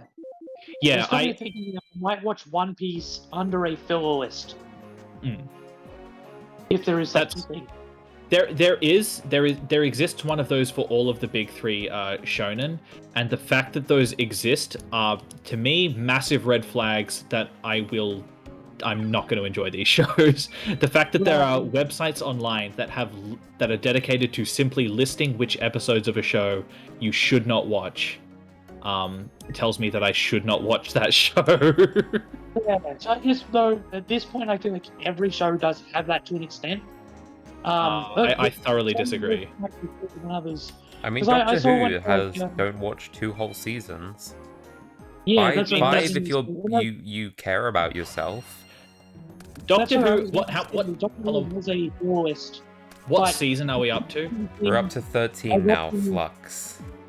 Okay. There are So episodes in 11 and 12 listed on the list as like necessary, but it was interesting to read how some arcs have more filler episodes than others. So I believe everyone has them. It just depends on the quality of. If you have entire seasons that are on the filler list as do not watch, then you got a problem. You know, I kind of want to go through it now. Brenton, if you could pull up a list of all the episodes, we just decide which ones are the filler ones. Oh, everything really? everything after season 6 is filler, as far as I'm concerned. You can skip all Oh, of it. I think I was would going to say go that with. the remake list found that I'd be interested to see. I'd be interested to read the list that I found as a kind of example of like how they were sorting them. Or we could just do our own. Either way. I've given you mine. Yeah, Yeah, but About half of season 6, and then everything after season 6. I yeah, guess it because there's depends good on stuff in the season 6. filler. Like on a genuine goodwill list, I'm like, I don't necessarily like season 11 and 12. But if I was literally going to say, is this filler or not, I would have to say, like, say the Ruth episode in season 12 cannot be filler, because even though it doesn't get paid off much, if you watch episode 10 and you haven't seen episode 5 or 1, you're going to be much more confused. You're still going to be disappointed, but like I can't say it doesn't have anything that isn't required for that season. Like at that point, it's not necessarily. Unfortunately agree. Because if we're making a which episodes suck list, then that's a lot. There's going to be a lot more episodes on that. But some of them sneak past the filler just by having some relevant thing in it. It's like with Power Rangers, you get a fill list of like, well, that episode they get new Zords. Not really great storytelling, but you kind of need, like, if you skip that, you have no idea where they came from. Well, actually, here's an interesting litmus test then. It's like, do you think the girl who lived in season 9 is filler or not? As the one where Capaldi goes and he finds Maisie Williams, who's been living, and he fights the lion who shoots fire out of his mouth. Yeah. Here's the thing: how much? I would don't count know. that as filler because it's not really going on with the themes of the hybrid from that series. It's more just like it's a 2-parter. Might as well have Maisie Williams around, I guess. This is why I want to visit this website that says how to binge watch Doctor Who, skip/watch list, and they've divided them into necessary, essential, watch, maybe, and skip. So that's where I find it interesting. Like some of them, they're like it's not essential. You can skip it, but say like, where is it? Father's Day is a watch because it's like it's got such a good emotional story to it. It's not essential to, like, the first and last episode, but it's still. I wouldn't advise missing Here's it. the thing: it depresses me that I just want to interrupt and point out what your standard, what you've just stated that your standard is, and it depresses me that it's gotten to that point where you've said it doesn't matter to the first and last episode, which tells me that what you expect from Doctor Who now. To that now, yeah. Yeah, what you expect from Doctor Who now is that the only bits of the story that matter are what happens in the first episode and the last episode. Well, that's the thing. That's what I differentiate essential from watch. It's just that some of them are literally this sets something up, and then the rest of them like really good episodes. But remember how they used to set stuff up in between and like follow through on plot threads? Yeah. Yeah. I wonder why they don't do that anymore. Like the one thing and maybe, and yet I'd be like, well, it is technically essential because the finale pays off what happens in the long game. So yeah, you could. That's the thing. You could argue all of these are essential, but that's I would definitely That's put definitely, all like- of season 4 on the essential list. Absolutely. Even the episodes that have nothing to do with the plot are essential because It's Donna is just a character joy. stuff, yeah. Because they develop Which the characters. When they're not developing the plot, they're developing the characters, which is really important. Yeah. But on the Yeah, the first and last episode are the most important. Like, that is exactly how I experienced season 12. Like, I watched the opening and said, yep, I'm done. Then I watched episode 4 or 5, I think it was, The Fugitive of the Jadoon. Just because I saw on Twitter, someone said, oh, this one's actually plot important. So I was like, fine, I'll check it out. Checked it out. Was really disappointed. And then I just skipped until the next time Twitter said it was plot relevant, which was the Cyberman story, which was genuinely good.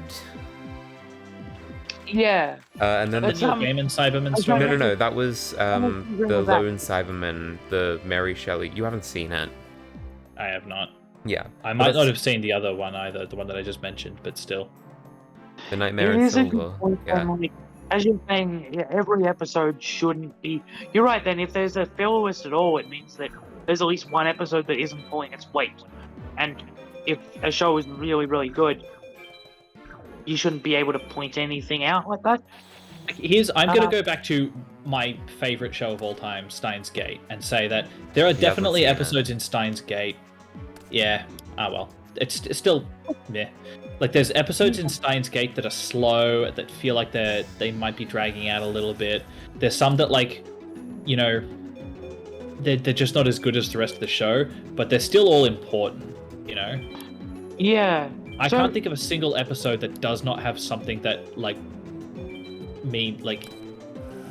warrants having an episode about it, you know? Yeah. I was thinking then, Neko, with your season 4 thing, I'm curious. I then checked what they had on season 4, and Voyage of the Dam Oh, is I don't labeled count the as specials, generally speaking. Partners in Crime is listed as essential. Yes. Let's assume what's still essential.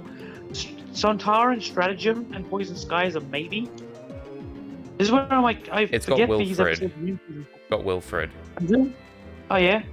But yeah, I mean, that goes back to what we were saying. Yeah, that, the like, family it's not dynamic. essential for the. Yeah, it's not essential for the plot, but it develops, like, Yeah. all of the side characters. And that's why I'd argue like most things should at least be a watch, if not essential. Yeah. It should be at least be good enough that it's not like a not sure. Yeah. Um, And it Doctor makes you Who- understand more about the characters. Yeah, and I'm fine And with there being actually, like, no, I'm going to disagree with the list because it sets up the whole Martha Jones being a soldier thing, which is a theme that was very important for the overall. Yeah, that is a good Utopia point. thing, yeah. Yeah. Interestingly, that's why they've listed as maybe they're like a decent pair of episodes which feature the return of an old characters. Oh, I don't care and about some that. more that will be important later, not essential. The Satarans are only okay in this. But, Yeah, like, again, it I don't sets up care the about theme. the returning thing. Yeah, the theme and character is the important thing for that. And like, I don't even particularly care for them as episodes, but I'd still be like, nah, check them out. Yeah, I would say almost the Doctor's daughter as much as. Like, it doesn't necessarily come back long term, but I don't think it's necessarily skippable. Like, that I'd put in a maybe category. And then Unicorn and the Wasp is the only other listed skip. Yeah, Unicorn and the Wasp is the only one that I can't think of an actual, like, plot reason to watch it. Harvey Wahlberg. Huh? Harvey Wahlberg.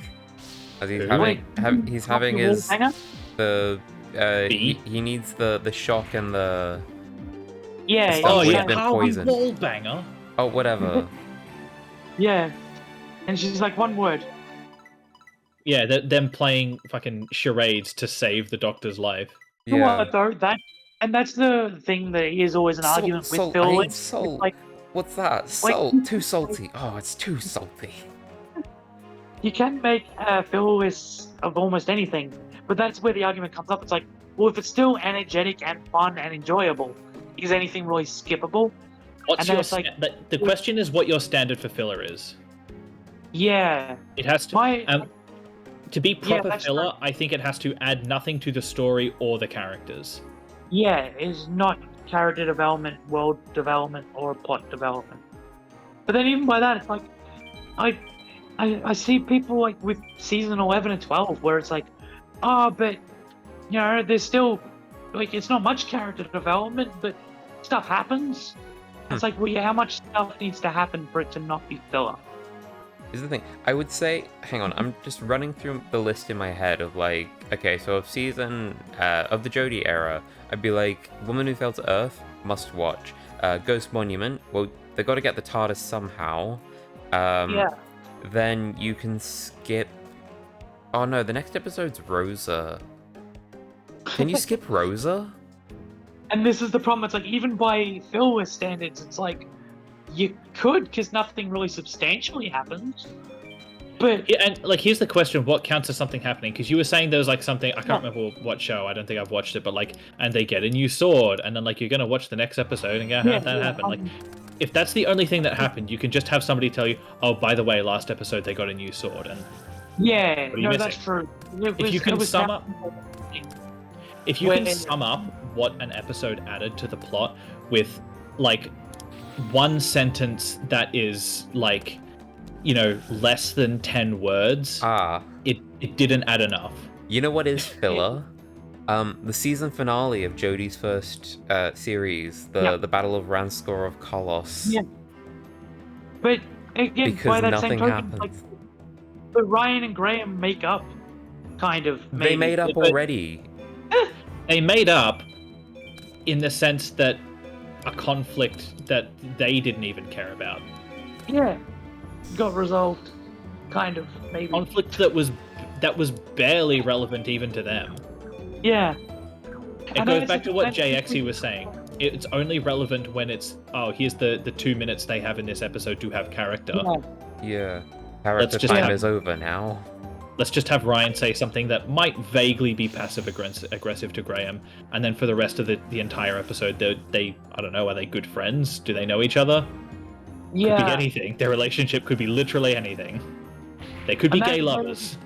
Because I'm like, yeah, no, you're right. Filler and quality are very heavily tied together.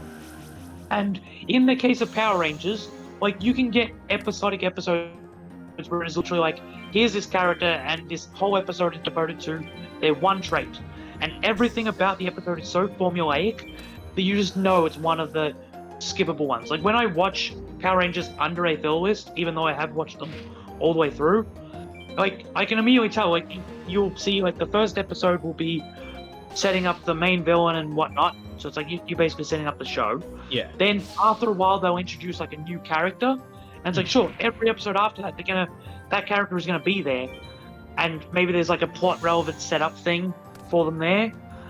And that's why I do use the marker of beginning and end, because it's like, well, if something's there at the end and As the status quo changed.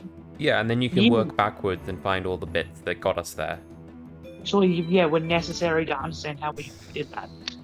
It's still But not by great, that but like, yeah, because you can have an episode where they just pop up, and it's like, well, is that filler then? Because they didn't actually establish anything about them. Like the first episode of season 13 of Doctor Who, Dan gets introduced. We get all not this even a plasterer. stuff hammered on us, and it's like, well, it could honestly still be filler because we don't learn anything substantial. Is this character overly relevant to the plot, really? He I just okay, think so it is. Oh yeah, that's what I mean. Like that's the question that you got to ask. Yeah, And I would argue, like you're about to say, like, oh, he's gonna be like the yada yada yada. If it doesn't he was matter, kidnapped by the dog people. like, does Ryan matter to the plot of any of No. Doctor Who? No, No, he doesn't. No. So everything involving Ryan is filler in my eyes. yeah, Which yeah. is a shame because he has some of my favorite scenes in the Jodie era. Like I really like the scene where after his nan dies, he just gets back on that bike on that hill and he just keeps riding. He keeps falling. I don't like the fact that the Doctor's watching from afar, but like I just like the idea that like he's taken a hit and he's just gonna keep getting up. Like Yeah. that's a very solid representation. There's no dialogue in that scene. There's no character standing around delivering platitudes. It was just good. Which might actually be controversial. I think people don't actually like that. I guess then I'm starting to think too, like, is the Grace thing... Because in my mind, the Grace thing is undeniably not filler, even if they don't use much with it. Like, it's a low standard for how much Grace actually makes an impact on the story. But here's the thing, it's just... a consistent thing. I think it's really... We're now at the point where we're just dancing around the fact that in the Chibnall era, every character who is not the Doctor is not plot relevant. And I would say even the Doctor not relevant. Well, the Doctor's occasionally plot relevant because sometimes she makes the plot happen. Other times she does not. Skip season 11 and 12, jump in at this point, be utterly confused, but no more so than... Like, maybe you could just watch The Timeless Child. And then this. No, I'm thinking of my list now. You need Woman Who Fell to Earth. You need Ghost Monument, because Ghost Monument says the words "timeless children." Then you skip to it takes you away, where you have the conflict with Graham and Ryan resolved, and we're just gonna ignore that Yaz is there too. Like, we don't need Demons in the Punjab. It doesn't really contribute much. I think I'm realizing it's a deeper, darker thing of, in order to determine what is actually filler, we then also have to determine what good content is. I'm not even going for good content, because I'm like, I'm looking for things that specifically relate to the Timeless Child thing, because that seems to be Chibnall's whole thing. That's his cracks in time and space. So then we'd get Spyfall, we'd get Fugitive of the Jadoon, we'd get Villa Dear Daddy, and then the Timeless Children and Ascension of the Cybermen. And I don't like any of those episodes except for Villa Dear Daddy. But like, those are the essential viewings for the plot, at least. The actual episodes I would recommend people check out. Like, if I was recommending the show, I'd be like, well, check out Rosa, Demons of the Punjab, and Villa Dear Daddy. Which is weird, because those are not plot relevant, and I still think they're kind of meh. Well, they do seem to be the standard. They're the ones that all resonate. It's like when we showed Giggles the Lodger that one time, just as like this is an introductory thing. It's just a fun one-off episode. Yeah. This is why some fillers can be fickle too, because it's like you have that one-off episode that's like, yes, by all accounts, I guess by the overall plot sake, filler, but nothing about it feels filler because it's such a strong episode. Vincent and the Doctor. Yes. Blink. Like, yeah, it's that's kind of why I I made my initial statement, half jokingly, but also half not, that I said everything after season 6 is filler. Just but we lose out on Heaven Sent. That's fine. We have to deal with too much other shit in that season alone, that even though it's a great episode, it's not worth it in my mind. Here's the thing. I would disagree. I think the world is better for Heaven Sent and World Enough and Time. Like, here's maybe why I'm so happy to. No. Even though I loved it, here's why I'm so happy to get rid of it, is because the thing that I really, really liked about Heaven Sent, like, it was a good episode, but the thing that made it really resonate with me is that it had. Okay, if you're probably not going to get this, Neko, just because I feel like you're just not going to care about the game, but when I first played Dark Souls and I first got to the Undead Burg, everything about the atmosphere in there and like just everything, the atmosphere, the presentation, the music, it got across this really, like, I had like an emotional reaction to just walking around that area, and that was the same feeling and the same reason that I like the same feeling and the same emotional reaction I had to Heaven Sent, and I feel like I don't care about losing Heaven Sent, even though I really like it, because everything that I actually would get out of Heaven Sent, I can just get by going back and playing that first 20 minutes of Dark Souls. Right. Really. And Dark Souls did it better, to be honest. Oh, okay. The thing is, I recently watched the two-parter at the start of season 9, and then Heaven Sent and Hellbent, and like it really grabbed onto me in a way that hasn't before. Hellbent is still like a weird. They throw out like they throw out a bunch of hybrid theories, and it's very confused. Even though I know which one Moffat said he was going for, it's also the most lackluster of the bunch of theories. But like even the whole like people, I remember when I first watched it, I hated Capaldi on the tank, and now I'm kind of like, I don't know, I've softened on it given what we have now. It's called Like, Stockholm Syndrome. Capaldi in season 9 have really grown on me, but I think too just I'm now recognizing how much Capaldi committed to it. Like, yeah, the tank thing is a bit overblown, and yeah, it's a bit weird that he suddenly thinks he's dying. Like, the confession dial thing is just randomly brought up for the first time ever. Like, oh, Doctor's dying, by the way. But like the Davros stuff really hits home right before it's revealed that it's a dumb plan. Like, there's a lot of missteps in Moffat's season, but between Capaldi wanting Davros to show any kind of good heart, to Missy challenging the Doctor of like, why do you hang around humans? Like, if you know about this prophecy, yada yada. The whole Heaven Sent as an episode, I just keep coming back to. Like, it is basically just a eulogy. It is just a really well written eulogy. And then I thought like even the Wedding of River song, as much as I hate the first half of it for all its like goofy comedy, just the bells thing, like I'm not saying any of it's actually really solid, but just like watching it back, I'm like, I didn't realize the emotional core that Moffat had underneath it, and now I'm really latched onto that. Like there's a lot of broken plot work, but character stuff. Oh. See, I would take the perspective of like recently. I think I've been messaging you like just every time I see clips of like the Capaldi era on YouTube. Just going like, oh, this is a really good moment. The Capaldi era and the Moffat era is just filled with good moments, and that's what sort of separates it from the RTD era. The RTD era was filled with great episodes. Moffat era, great moments. Chibnall era, to be seen. Chibnall era. The Chibnall era exists.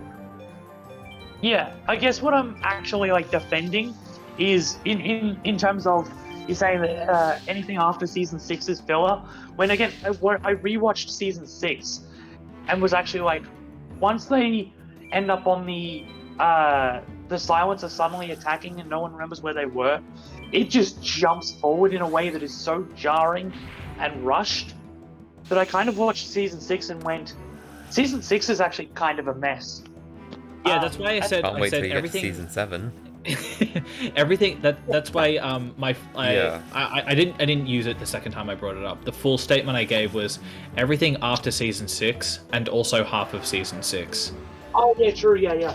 You did say that. Yeah. Yeah, because we gotta keep Doctor's Wife and God complex. Yeah. Like, yeah, for me, I guess what I'm saying is that, like, some of Capaldi's era is far better than anything in season 6. Like, it's for me, it's like that's. I'm gonna fight you on the anything because the Doctor's Wife is just straight up one of the best episodes of Doctor Who. Oh, yeah. And no Capaldi moment topped that. Not because Capaldi isn't good. Capaldi is amazing. Capaldi elevates everything that he's given. It's just that he's given shit, and there's only so much you can polish a turd before it's. Yeah. And that is the unfortunate thing about Hellbent. Like, I now really get what he's going for, and I'm still like, eh. Again, with the whole, like, the Davros thing really gets to me. and then I was literally like doing a line by line analysis of it, and I got to the point where he's like, "Well, yeah, do your plan because the Daleks are gonna get you anyway." I was like, "Right, so 2 episodes of setup for Your sewers are Yep. revolting. Like, yeah, And that's the other thing too, is that like all of that stuff with Davros, I feel like Russell did it better, and when Russell, like, it's going back and watching I think Russell's stuff. he did a different thing with Davros. I think they're doing different things. I'm not talking about Davros. Everything that he did with Davros was done better when the Doctor had to do with the human Dalek. Oh, right, yeah, that. Yeah, and I remember being disappointed by that, even on the rewatch. Compare it But it's to not Andrew Garfield. He was compare Spider-Man. it to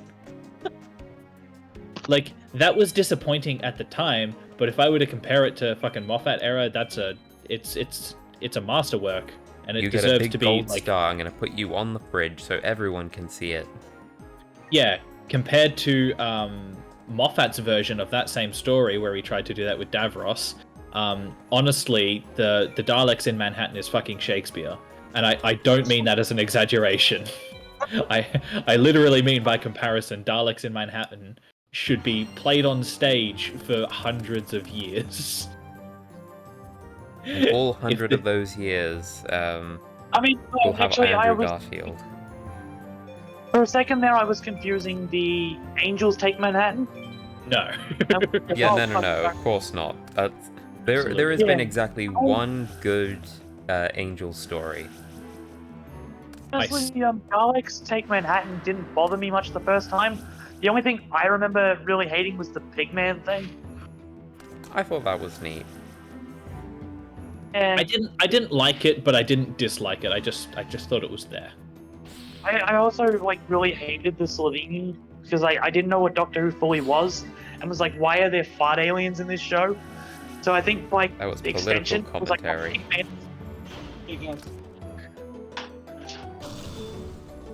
I like the Doctor Who Slovene. has always been woke. I like the Slovene, but I don't think they're good. I like the Slovene only from nostalgia because I liked them as a kid, and they were like the Doctor Who alien. Yeah. Because that was like one of the first. Yeah, they were that way was like better sort in of Boomtown. And even Yes. then, I'm one of the few people who actually likes Boomtown though. well, I think it's fine. I like the scene where Slovene lady and the Doctor sit down for a dinner, and she's basically saying, That's "Well, great. you're taking me to my death. What does that make you?" That's a great scene, but I also kind of like all the stuff with Mickey and Rose Yeah, because it's. yeah. I really like that they actually had the balls to point out that this is your hero, and it's not just that they're complex and flawed, but they did some really, really fucked up shit, and nobody told them off for it. And then Mickey comes in like, are you fucking kidding me right now? You did all of this shit, and you expect to just come back and pick up your life like nothing happened. Like, that is actually fucked up, Rose. Yeah, didn't Jackie accuse him of murder when Rose disappeared? Yes, yeah. He spent a year with people thinking that he had murdered her. And to be fair, like, that wasn't necessarily Rose's fault. That was more the Doctor. The Doctor fucking up. Like, I can give Rose a pass for that one because she didn't, like... She was told and she was expecting that she would be able to literally just come back and have it be like she never left. You know? Yeah. I'll give her a pass for that. I don't give her a pass for the way she treated everybody when she was back. Like, it's no big deal to me. Why are you all making a big deal out of it? Yeah, it's only a year of your lives. Yeah. I really didn't notice that the first time round, but like when I revisited it ages later, I was like, wow, yeah, I'd forgotten that when she came back, it was literally like a oops. Like, yeah. Oh, and then, yeah, everyone was so mad, and I was like, wait, how do they resolve this then? Because that's horrifying. Oh my god, conflict. And then they don't, and that's the point. But then Rose was even like, you know, it was a mistake, whatever. And I'm like, whoa, okay. Like, Yeah. I'm typing with your mum here. Just, yeah, you don't disappear for a year and then go, whatever, relax. Yeah. Yeah. I also I forget like, why we brought this up, but uh, Rose. Go yeah. on. I was just gonna say I forget why we brought this up, but Rose was a shitty person, and that's what makes her a great character.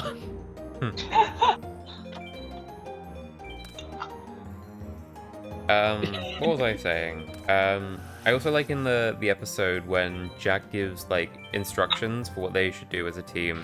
And the doctor's just like, excuse me, I'm in charge, and then he just basically says the same thing. He doesn't even say that. He just says yeah, what he said. yeah. I was like, the dynamic with this team is really good. Perfect. Yeah. Yeah, it's still one of my favorite things that Jackie tries to hit on the Doctor, and he's like, no. Buy me a Oh drink yeah, first. in like the first episode, was it? There's a strange man in my bedroom. Yes, there is. I'm in my dressing gown. Yes, you are. Well, anything could happen. No. No. Oh. Just in his accent too. Ah, no. Oh, I've got to... Hang on, I'm gonna, just ignore the stream for a second, and I've got to send you a video. That's okay, I've been ignoring the stream and doing my MS Paint. How dare you do your own productive things. Oh, I won. Oh, nice. Who are you going up against? Bakura. Oh. Was it Yami Bakura? No, it was just Bakura. Where is it? It's right there. No, hang on. That's a good one.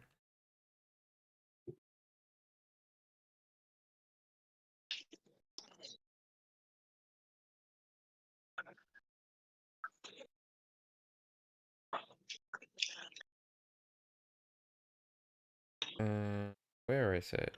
Where? Oh god. Oh, I still Squid Game. really like I this. genuinely didn't know what Squid Game was. And I thought it was like a Fortnite thing. No. Not like that it was actually connected to Fortnite. Just like if it was that popular, I assumed it just had to be another game of some sort. Especially considering the title. Where is it? Yeah. Nope, that's not it. Nope. Have you seen Squid Game? Any of it, Renton? No, not yet, but again, on my list. Honestly, don't bother. Oh yeah? Yeah. I feel like it's just a case of a really mediocre show that got really big because the marketing worked. Yeah. There it is. That's it. I found the video. Actually, honestly, if you want to watch Squid Game but better, watch the Battle Hunger Royale. Games. No. Watch the Battle Royale movie, watch Dead Man Wonderland, Future Diary, and Kaiji, and then just like imagine all of those shows together. Critiquing capitalism. Yeah. Yeah, I've seen all the Hunger Games movies. I don't feel like that's. I feel sorry for you. Basically, but it's worse than Hunger Games even. It's a shot. I'm gonna answer it. Anyway, the last one, the last video on the list is what I was thinking of as you were recounting the strange man in my bedroom. Sorry, I wasn't listening. I was watching the video you sent me. Okay. Go on. No, just watch the videos I sent you. I watched them. I liked them. I like those really stupid edits. Yeah. Hi, I'm Clive. Like, where did he come from? He came from the back of the cupboard.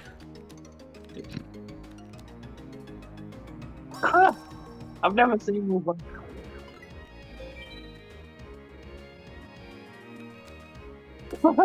Trick or treat. No. You're not even dressed. How old are you?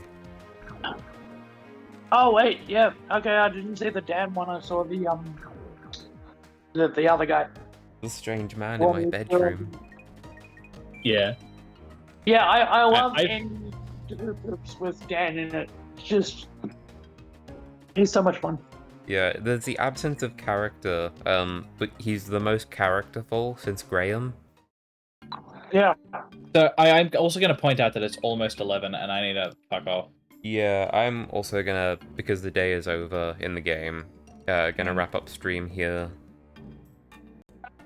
So, thanks everyone for coming along and hanging out in chat. It's been great. I'll be back Sunday, maybe, playing Metroid Dread finally. Maybe. I'm gonna intercept you and we're gonna play Phasma again. Fine by me. I'm not actually gonna do that. Fine by me. Anyway, good night. Night night.